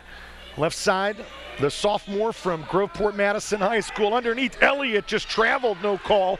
Offensive rebound, Young. Shot it over Smith, no good. And finally, Schrock the rebound, and Schrock threw it away. You can't hand it to Bartlett right there. You've got to hold it and let things clear a little bit. And a foul underneath on J.J. Smith. First foul on Smith, 4th on the team. And Bartlett and Schrock talking a little bit about it there, but Bartlett right as Danny grabbed that defensive rebound. That is not the time or place to be throwing a little underhand pass to the OCU point guard. You've got to let things clear and then get the basketball to the point guard Bartlett. But anyway, easier said than done up here in the booth. 47-46, right side it's Young. Got the step on Mills, dropped it off to Didi Joyner again. 6 here in the second half, and all he's done has been in the right place to shoot layups. 48-47. RIO Grande by 1. Right side, Collier fires a 3 off the iron, no good. Russell a rebound. Russell working against Elliott. Little 10-footer, too strong. Collier a rebound. Collier to Russell, back out to Schrock, and now to Bartlett. 48-47, RIO Grande. The Redstorm lead is 1. 15 on the shot clock. Bartlett got back door and he put it in. Wesley Russell has thrown some beautiful passes tonight. A good cut there by Bartlett, who got by his man and went to the left hand. Joyner setting up Elliott. Right side knuckleball three, no good. Collier a good box out and Bartlett the rebound. Russell looking to run. Russell into the lane, lost it, got it back, lost it again, and ends up in the hands of Bilal Young. 49-48 OCU into the lane. Shot no by Tisdale, but apparently he was fouled and he'll shoot two. And they're going to charge that foul to number 20, J.J. Smith. It's his second and the team's fifth. 6:45 to play in the game. 49-48. Trailblazers by one, but Ricky Tisdale, the senior from Boulevard, Tennessee, is going to try to change that here. The first one is up and in. Tisdale has been a spark, first season with RIO Grande, after spending last year at NCAA Division II. William Jewell and Ken French gave him the ultimate compliment. He said he hasn't had a bad day since he's been here with us. Has really come in and been an instant contribution, and just a guy that has instantly been a good fit as well, it sounds like. 49-49 as he hits 1 out of 2. Schrock into the lane, dropped it off to Mills, who used his body nicely but could not finish. Schrock forces contact. A nice pump fake that got Young off his feet, and Danny Schrock will shoot two. And as poor of a pass as that was by Schrock a few moments ago, that was as good of a play here, as Schrock in a tough spot underneath there against all the Giants and did the right thing. Pump fake, got Young to take the bait and drew the foul. Things a whole lot easier when you step to the free throw line. And as I say that, Schrock cannot convert on the first one here. He has had some troubles at the charity stripe, had troubles a season ago as well, but 50% this year for the sophomore from Sugar Creek, Ohio.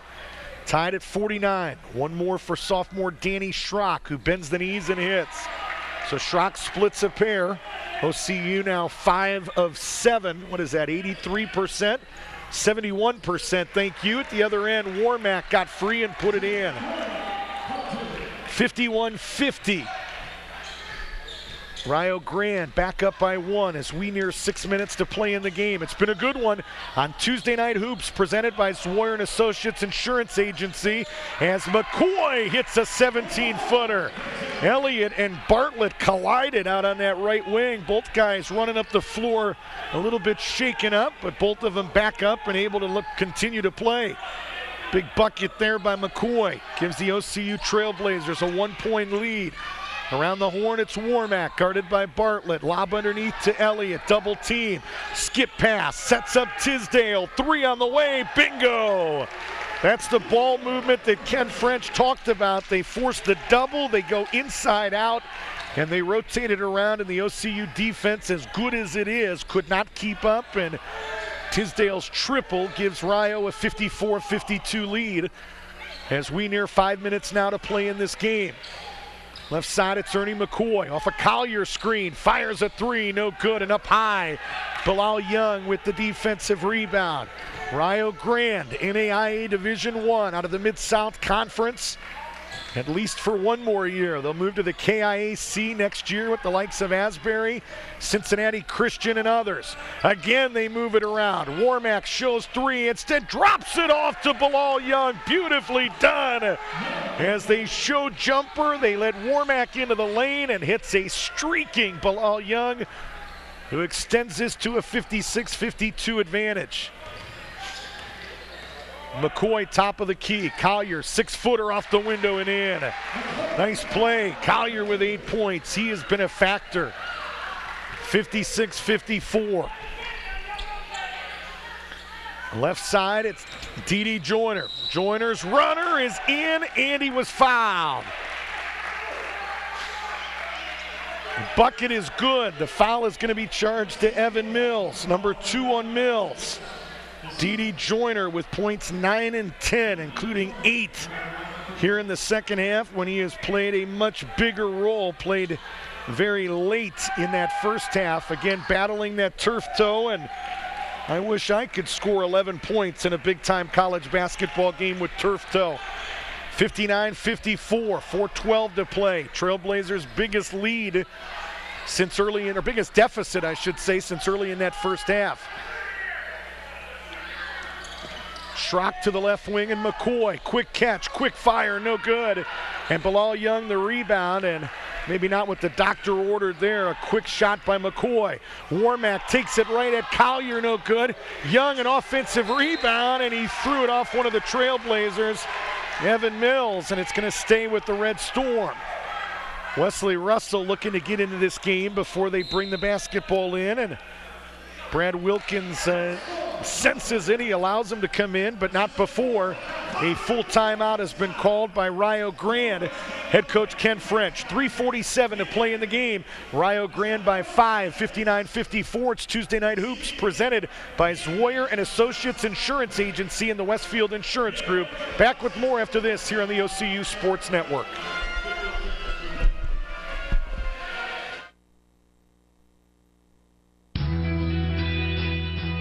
Ohio Christian University offers accredited, career-focused undergraduate and graduate degree programs for busy adults. Classes are convenient, offered online or evenings and weekends at our 12 locations. OCU will prepare you for your next step and help you discover your higher purpose. We invite you to attend Ohio Christian University.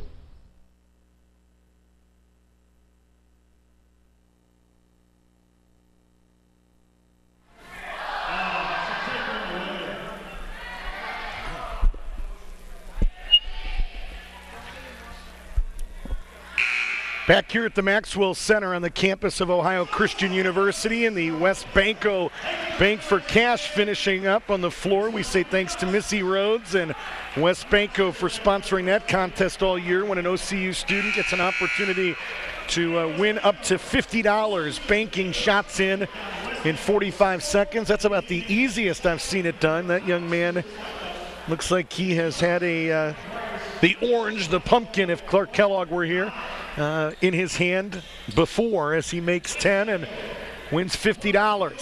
Trailblazers trying to win their sixth game of the year. 5-5 Trailblazers, the Redstorm at 4-2. Trailblazers had a 7-point lead at halftime, but they trail by 5 here with 3:45 to play in the game. Tuesday Night Hoops, presented by Zwoyer and Associates Insurance Agency and the Westfield Insurance Group. Warmack to the right side, and Dede Joyner. Joyner with 8 on the clock. Young sets a screen. They rotate it to Tisdale. Back to Joyner, who put in again. Boy, he moves well without the basketball, and he knows where to be on that penetration. Baker to answer with a big three, no. And Joyner, a defensive rebound. Right side, it's Tisdale. The lead is 7. Trailblazers need stops, and they need them right now. 61-54. Tisdale underneath to Young. And again, it's penetration that sets up Bilal Young. He's got 10 points, and Tony Stockman wants a timeout. It's a full timeout, as this one beginning to get a little bit out of hand. 2:57 to play in the game. We'll take a break with them. RIO Grande 63, OCU 54. You're watching OCU Trailblazer basketball here on the OCU Sports Network.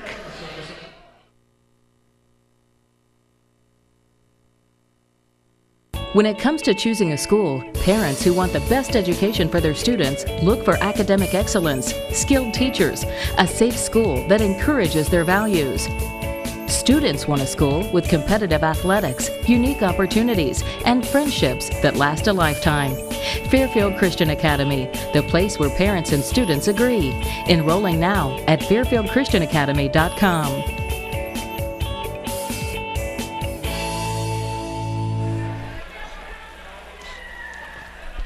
63-54. RIO Grande, you do the math, they have outscored OCU by 16 here in this second half. Stick around after the game. We'll have a complete locker room wrap-up on the post-game show. Tony Stockman will put a headset on. We'll select a player of the game and take a look at all the final statistics. That's coming up on the post-game show. Our next broadcast December the 30th, we'll head up to Cleveland area, John Carroll University. The OCU women against John Carroll in another tough test for Matt Futch and friends. As Russell into the lane and a big, big basket for Wesley. He has 10 points. That's a 2 p.m. game on the 30th of December. It's an audio-only broadcast. Airtime with the pregame show is 140, 63-56, 2:30 to play. Tisdale to Warmack on that left wing. Back out to Dee Joyner. Back to Warmack. They get a touch underneath to Young, which is when that OCU has started having trouble. Young shot up close, no good. Offensive rebound, Elliott, and he'll bring it back out and reset. Young again underneath. Baker playing good defense, and they're going to call a travel. Baker played outstanding D. He got big, he got strong, and he forced the turnover by Bilal Young. That one could have been devastating after an offensive rebound, after a long defensive series.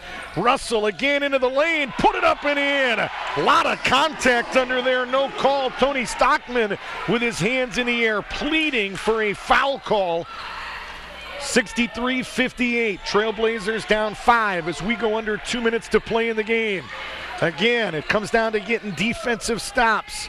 Right side, it's Tisdale. Off a screen, Warmack. Around the horn, Elliott. 3 on the way.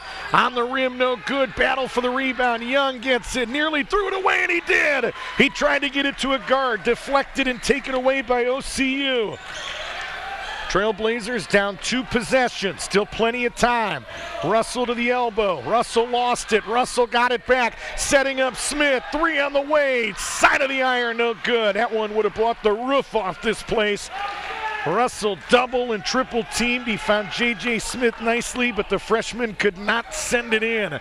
63-58, nearing a minute. And now at a minute exactly. Shot clock is at 19. Still plenty of time for OCU, but they need stops, and they need them right now. Tisdale picked up by Baker. We'll see if he can take advantage and exploit this here. Tisdale working against Baker. Little stop, little start. 17-footer is right there. 14 for Ricky Tisdale, and Wesley Russell races down the floor and calls a timeout. And you just sensed that Nick Baker was in some trouble there, as it was mano-a-mano with the smaller, quicker Ricky Tisdale, and Tisdale kind of toyed with him and ended up hitting a big 17-footer to make it 65-58. So we told you our next broadcast, the 30th of December, for the women at John Carroll, an audio-only broadcast, 2 p.m., 1:40 with the pregame show, and then we will be back with the women about 9 days later. Another audio-only broadcast against Northland International, and that one is slated for an 8 p.m. tip time. But I will tell you, there's a big weekend of basketball coming up. 10 teams talking about KCU men, KCU women, Maranatha women, who won the national championship a year ago, Kuiper men, Kuiper women. It's going to be a huge weekend, and it's the 9th, 10th, and 11th of January. And I talked to Ben Bellman, the OCU AD, earlier tonight, and apparently there have been some significant changes to that schedule for that weekend. So before you come out here expecting to see a basketball game, check the OCU website, as some of those changes will be posted really soon, and it may affect some of our broadcast times as well. So again, we plan to be on the air a lot that weekend, the 9th, with an audio-only broadcast, and then I know JT Burcham and his crew will be around on January 10th that weekend, as well as Maranatha, the national champs, will take on your OCU women. So we're worried about this one here. 40.6 seconds left, 65-58, 3-possession game. So OCU needs scores, and then they're going to have to try to extend this game at the free throw line. Russell trying to work against Warmack. Back to Bartlett. Fires a tough 3. No. Mills up high, had the rebound. Mills put it up. He put it in, and he was fouled. If you're the Red Storm, why the heck are you fouling with 27.2 seconds left? Dee Joyner, no. That's his 3rd. Team 6th. At that point, you give up that layup to Mills. But instead, Evan going to have a chance at a 3-point play with 27.2 left. Did a really nice job on the perimeter. Again, you don't want to foul anybody out there. The Red Storm contest the 3 by Bartlett nicely. But then they allow Mills to get an offensive rebound instead of just conceding it. They foul him, and Mills takes advantage. He hits the three-point play. 65-61. It allows the Trailblazers to set up some full-court pressure. They're going to have to foul, and they do with 25.3 left. And took about 1.9 seconds, and I think Tony Stockman wanted it done in about 0.9 as he was on Ernie McCoy to commit that foul and commit it fast. And again, they don't put the foul on the board. I believe that's number 4 on McCoy. I thought it was 7 on a team. Russell just stole the basketball and put it in. Wesley Russell with 14 points, and Tony Stockman immediately calls a timeout. This is a one-possession game with 22.7 seconds left. I was worried. I thought there were free throws coming. I thought RIO Grande was... that OCU was over the limit. I thought it was number 7 on the team. And in the process of describing that, Wesley Russell stole the basketball and put it in. You can just see it with Russell. The junior has really said, I want to get on my shoulder. He was quiet in that first half. Only had 4 points at halftime. And what did he hit? His first field goal? About 8 minutes left in that first half. I'm going off memory there, which is dangerous, but did other things, but really didn't have the basketball in his hands a lot, wasn't looking to score, but he has made it abundantly clear down the stretch here that he is going to be the man that's going to win or lose this game for OCU, and there's nobody else wearing gray that I want with that responsibility other than the national tournament MVP, Wesley Russell. Pizza Cottage, the same great taste since 1972. Dine-in or carry-out at 23401 State Route 23 in Circleville. Call 740-474-3620. Pizza Cottage is the official pizza of OCU Athletics. And one more time, we tell you about Racks, a proud supporter of OCU Athletics as well. Located just south of Circleville on US 23. Stop by and try a delicious regular rack stacked high with thinly sliced tender roast beef. I'd rather Racks, wouldn't you? 22.7 left, so OCU now over the limit. It'll be free throws on every OCU foul the rest of the way, and with 22.7 and the shot clock off, OCU gonna foul pretty quickly. Had they gotten a trap deep in that corner, they may have held off momentarily, but once Tisdale got loose, they needed to foul and foul quickly.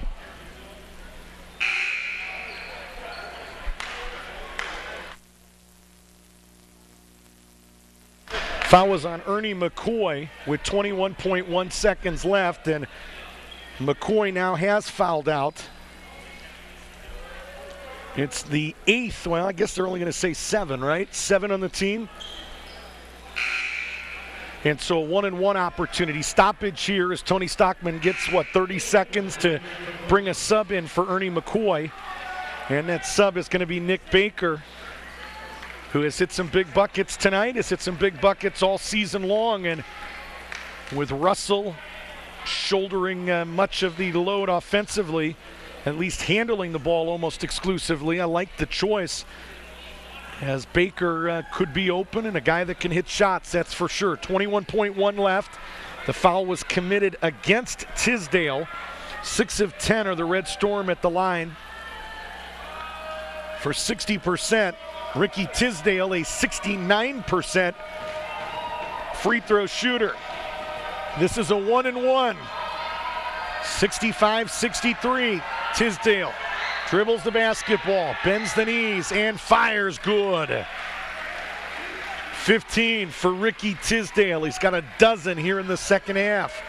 66-63. One more for the senior from Boulevard, Tennessee. Bends the knees and fires again, good again. 2 big ones for Tisdale, and Ken French calls a full timeout. You know, we go sometimes where we have a whole half with no full timeouts. We've had about 4 of them in the last 60 seconds of game time. And 67-63, the Trailblazers down 4, so it's a 2-possession game. And one of the things I don't like, gentlemen, somebody with a camera, put a camera up on that scoreboard, will you, if we don't already?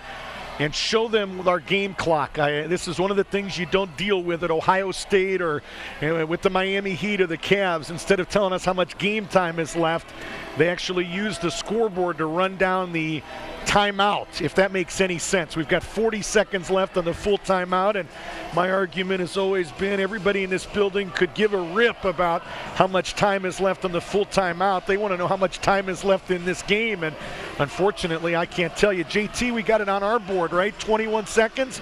We got it. Everybody else in the building has no idea, but Scott and JT keeping us informed. Unfortunately, yeah, I need to look at my monitor too, don't I, JT? Got this little monitor down here.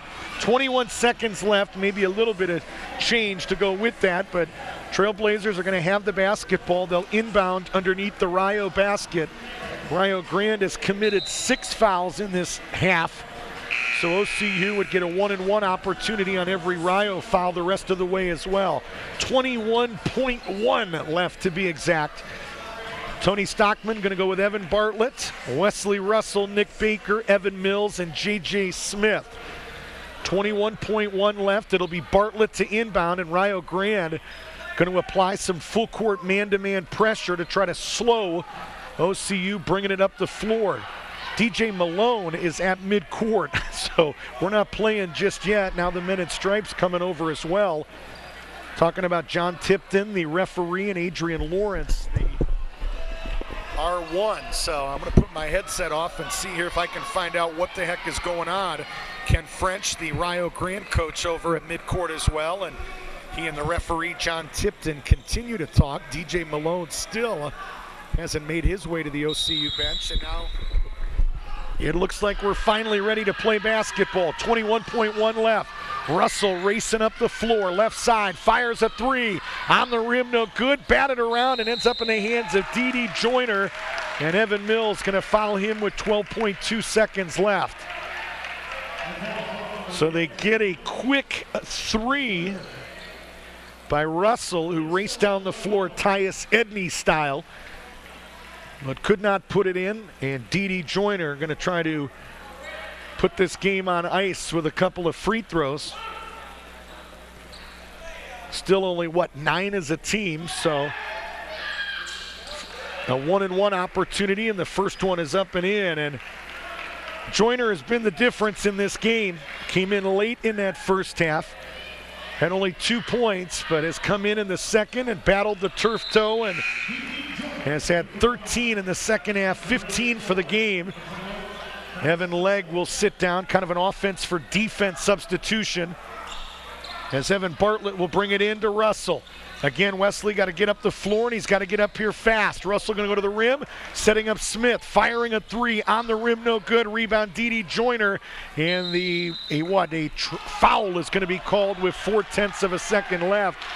I think Adrian Lawrence was trying to do everything he could to let this game clock just expire, but once D.D. Joyner started dancing, he had to call the foul on Evan Mills. It's number 4 on Mills, and it is number 10 on the team. And so D.D. Joyner, the sophomore from Groveport, will step to the line and get 2, regardless of what he does here on free throw number 1. The first one is up and in.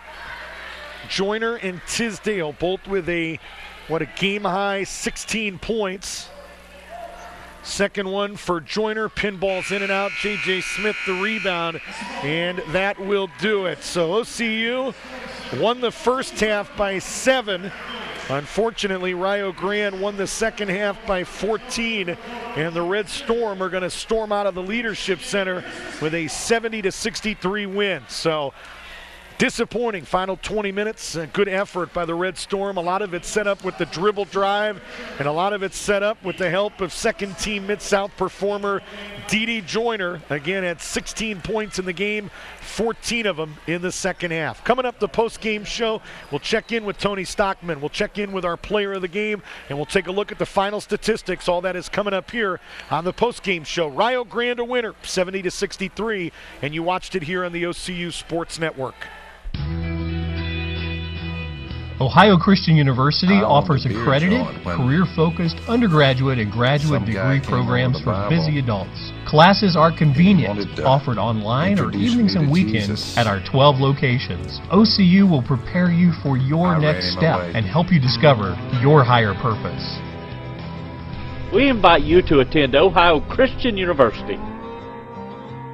you can only run the old sex, drugs, and rock and roll so far.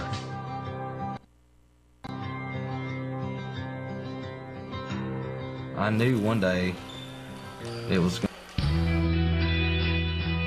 Ohio Christian University offers accredited, career-focused undergraduate and graduate degree programs for busy adults. Classes are convenient, offered online or evenings and weekends at our 12 locations. OCU will prepare you for your next step and help you discover your higher purpose.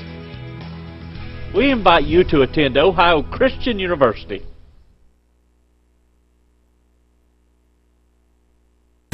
Colt International presents the Very Merry Christmas Tour, featuring new song,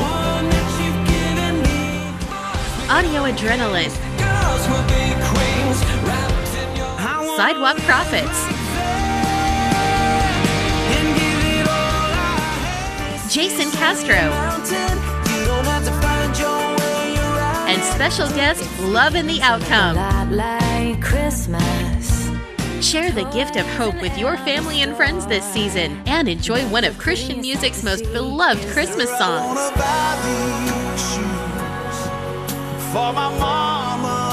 Join New Song for the Very Merry Christmas Tour, featuring new song, Audio Adrenaline, Sidewalk Prophets, Jason Castro, and Love in the Outcome. Presented by Fairfield Christian Academy at Fairfield Christian Church in Lancaster. December 11th at 7 p.m., doors open at 6. Tickets at itickets.com. When it comes to choosing a school, parents who want the best education for their students look for academic excellence, skilled teachers, a safe school that encourages their values. Students want a school with competitive athletics, unique opportunities, and friendships that last a lifetime. Fairfield Christian Academy, the place where parents and students agree. Enrolling now at fairfieldchristianacademy.com.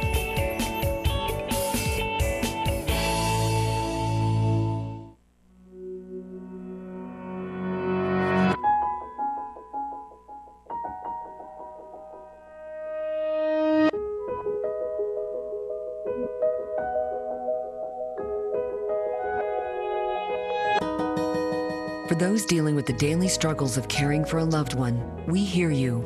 That's why AARP created a community with experts and other caregivers to help us better care for ourselves and the ones we love.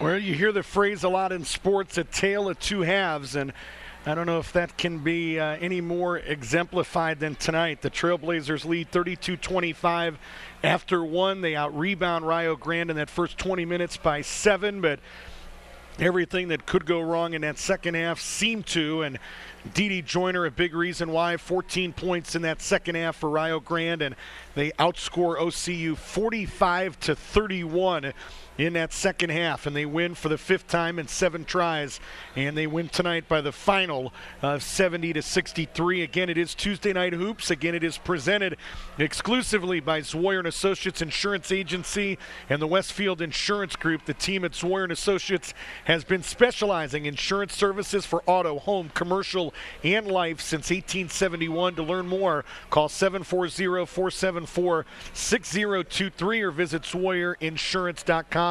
Again, we say thanks to Jeff Bishop and the team at Zwoyer & Associates Insurance Agency. They are the official insurance agency of OCU Athletics. And while we wait on Tony Stockman, while we wait on an official box score, we can give you some of the final scoring numbers in this game. Ken French's RIO Grande Redstorm put 4 in double digits, 16 for Dede Joyner, 16 for Ricky Tisdale.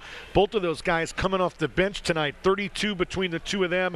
Evan Legg, 12 points at the 2-guard spot, and Bilal Young, 10 points and a heck of a lot of rebounds. He is the 4th that goes in double digits. Jermaine Warmack added 9 from the point guard spot as well. Travis Elliott had 2, and Philip Hertz, their leading scorer at better than 17 a game, was held to only 4 points tonight. So the Trailblazers did a nice job on him. RIO Grande, 11 of 15 at the charity stripe, and that's one of the ones I need the calculator for, 73% from the charity stripe. For OCU, it was Wesley Russell with 14, was quiet in that first half, only 4 points at the half, had 10 in the second half, including some big buckets down the stretch. He finishes with 14. Nick Baker with 10, including 2 threes, 9 for Evan Mills, 7 for Ernie McCoy, 9 for Danny Schrock, 8 for Joe Collier, who played well in spurts tonight.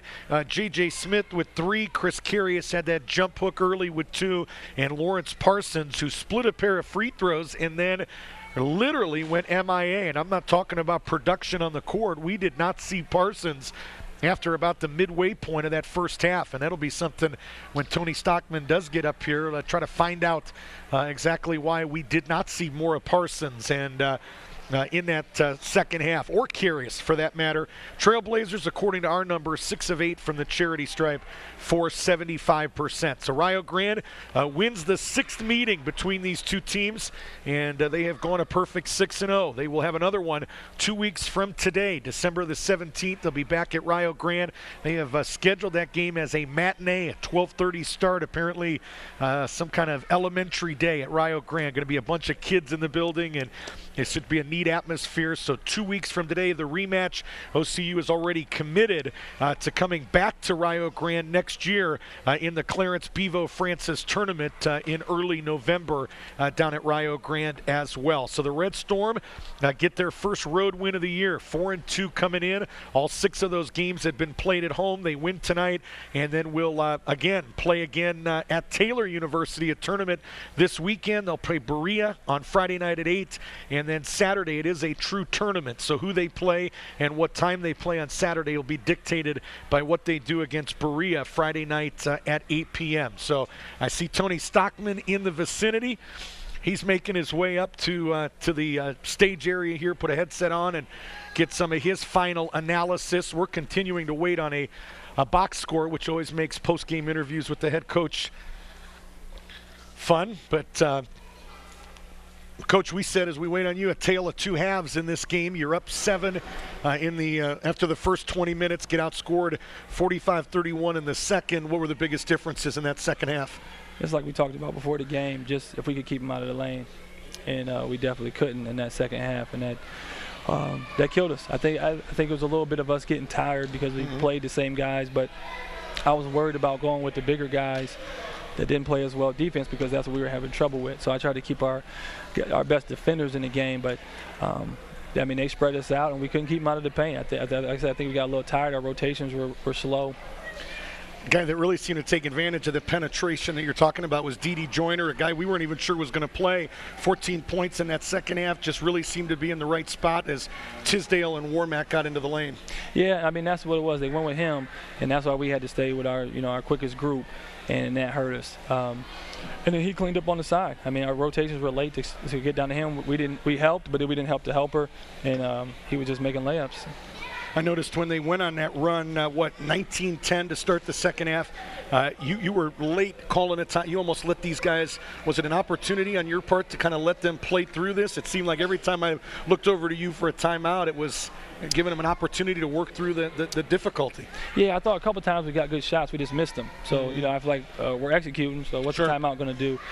It was defense, and we kept telling them, you got to talk and got to play better defense. So nothing I felt like I could call a timeout to do it. I feel like sometimes when you call a timeout, when that stuff happens, you give the other team a boost, and you beat your guys down a little because they're like, oh, we're in trouble.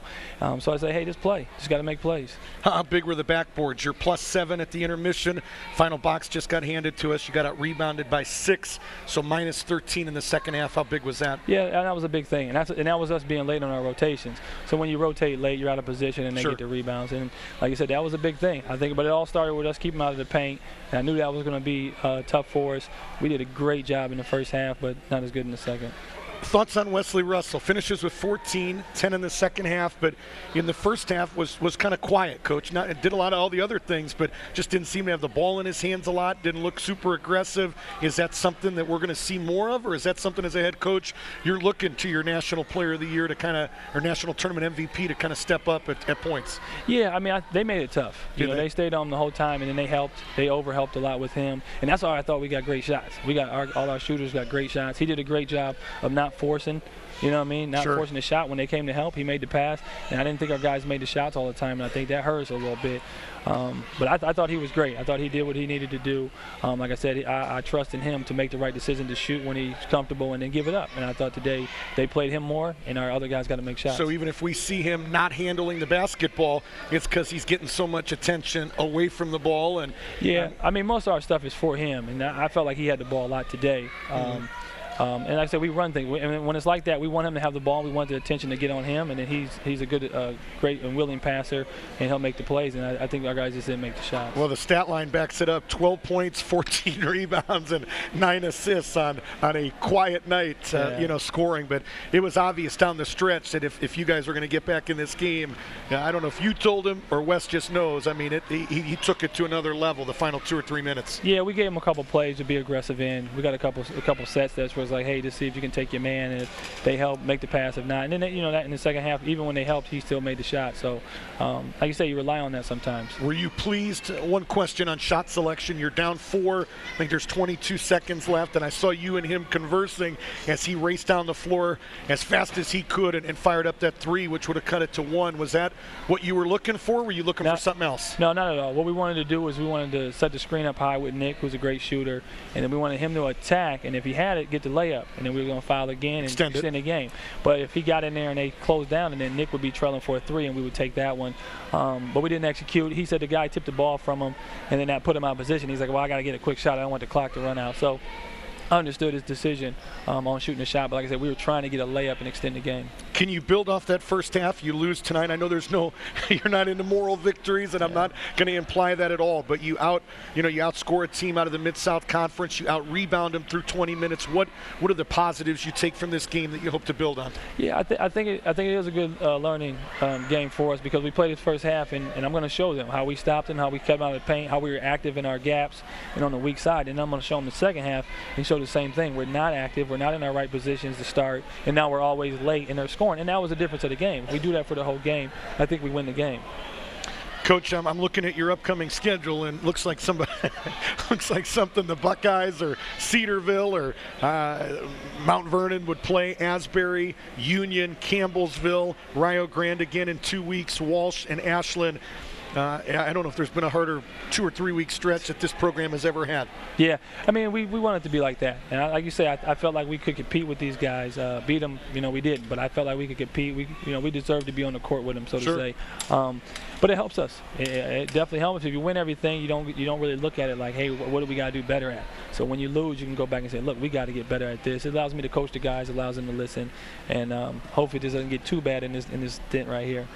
Well, hang in there. It was, like I say, a lot of positives tonight. It was fun to call, and thanks for coming up, chatting with us. And we won't see you till after the Christmas holiday, so enjoy that, and we'll do it again in early January. Sounds good. Thanks a lot. Thank you. That's the head coach of the Trailblazers, Tony Stockman, here on the post-game show as we put a wrap on Tuesday Night Hoops, presented by Swoyer and Associates Insurance Agency and the Westfield Insurance Group. Real quick, some of the final numbers in this game that may matter to you. Field goal percentage, RIO shoots 60% in that second half. They finished 44% for the game. The Trailblazers 33% shooting for the game, 31% in the first half, 35% in the second.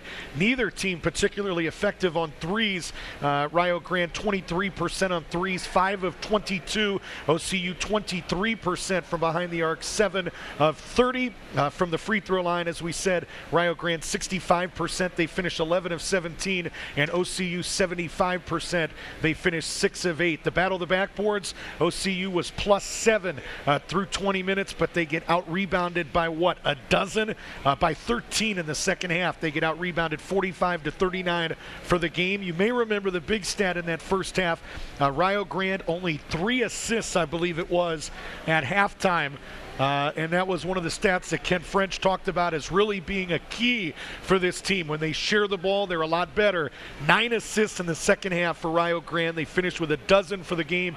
OCU dished out 12 assists as well. Both of these teams did a phenomenal job handling the rock. Trailblazers with only 6 turnovers against an NAIA Division I program. That's something Tony Stockman, you better believe, is going to try to build on. And Rio Grande almost as good with 10 turnovers in this game. Some individual numbers that may catch your eye: 12 points and 14 rebounds for Bilal Young, the freshman out of Cleveland. 6 of 14 shooting for Young, so he has a team-high 14 boards, 12 points, a double-double. Leading assist man for RIO Grande, 4 assists in the game for their senior backup guard Ricky Tisdale.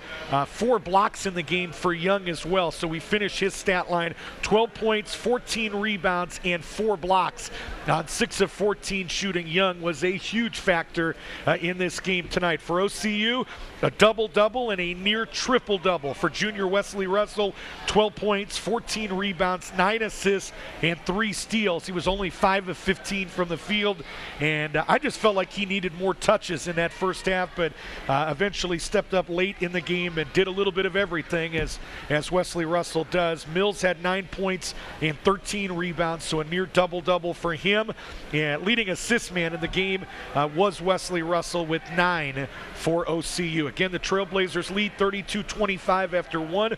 RIO outscores OCU 45-31 in the second, and they win tonight by the final of 70-63. So RIO Grande, they go back on the road. First road trip of this season for this team, which is unusual to say on the 3rd of December, but they travel to Taylor University up in Indiana for a weekend tournament. They'll play Berea on Friday at 8, and then they'll play Saturday in that tournament. Time and opponent to be determined by the outcomes on Friday. Then they head back home next Saturday, the 14th, against Wilberforce, before playing OCU in that rematch on the 17th of December, and that game again is slated for a 12 p.m. start. For OCU, I tell you what, it is a grueling stretch. They'll head to Asbury this weekend, play Asbury on Friday night at 8. Asbury, of course, coached by Will Schaus, the longtime coach at Kentucky Christian. They'll play Union College on Saturday in that same Asbury tournament, and then they go at Campbellsville on the 13th of December, at RIO Grande on the 17th, at Walsh on the 20th, and at Ashland on the 21st. That is a brutal stretch that OCU going to have to play very well if they're going to win any of those games. It'll be a difficult test for Tony Stockman and his bunch, but it was a good one tonight, and the only way you get better is to play quality competition, and NAIA Division I RIO Grande was that tonight. Trailblazers led 32-25 after 1, but they fall tonight by the final of 70-63. With the loss, OCU drops to 5-6. With the win, the Redstorm improved to 5-2, and they are 1-1 already in Mid-South play. Trailblazers will not play a Mid-East region game till the month of January. I want to say special thanks to Randy Payton, the SID at RIO Grande, provided us with a ton of information. Also thanks to Ken. Thank you, Mr. Ken French, the head coach at RIO Grande, spent time with us preparing this week as well. Thanks to JT Burcham and the team from Fairfield Media for their outstanding job tonight, including our baseline cameraman, Ricky Cooper, who did a great job. He's the only name I know. Scott did a good job up here running things as well. But we say thanks most of all to you for listening and watching. We'll talk to you on the 30th of December when we travel to John Carroll University in Cleveland as the OCU women take on the John Carroll women. Again, that game slated for a 2 p.m. start. Airtime with the pregame show is set for 12:40. Thanks also to Tony Stockman and Ben Bellman here at Ohio Christian. But thanks again to you most of all for listening. Until next time, Rick Cooper, the voice of the Trailblazers, saying so long from the Maxwell Leadership Center. RIO Grande a winner, 70-63. Have a good night, everybody. Ohio Christian University offers accredited, career-focused undergraduate and graduate degree programs for busy adults. Classes are convenient, offered online or evenings and weekends at our 12 locations. OCU will prepare you for your next step and help you discover your higher purpose. We invite you to attend Ohio Christian University.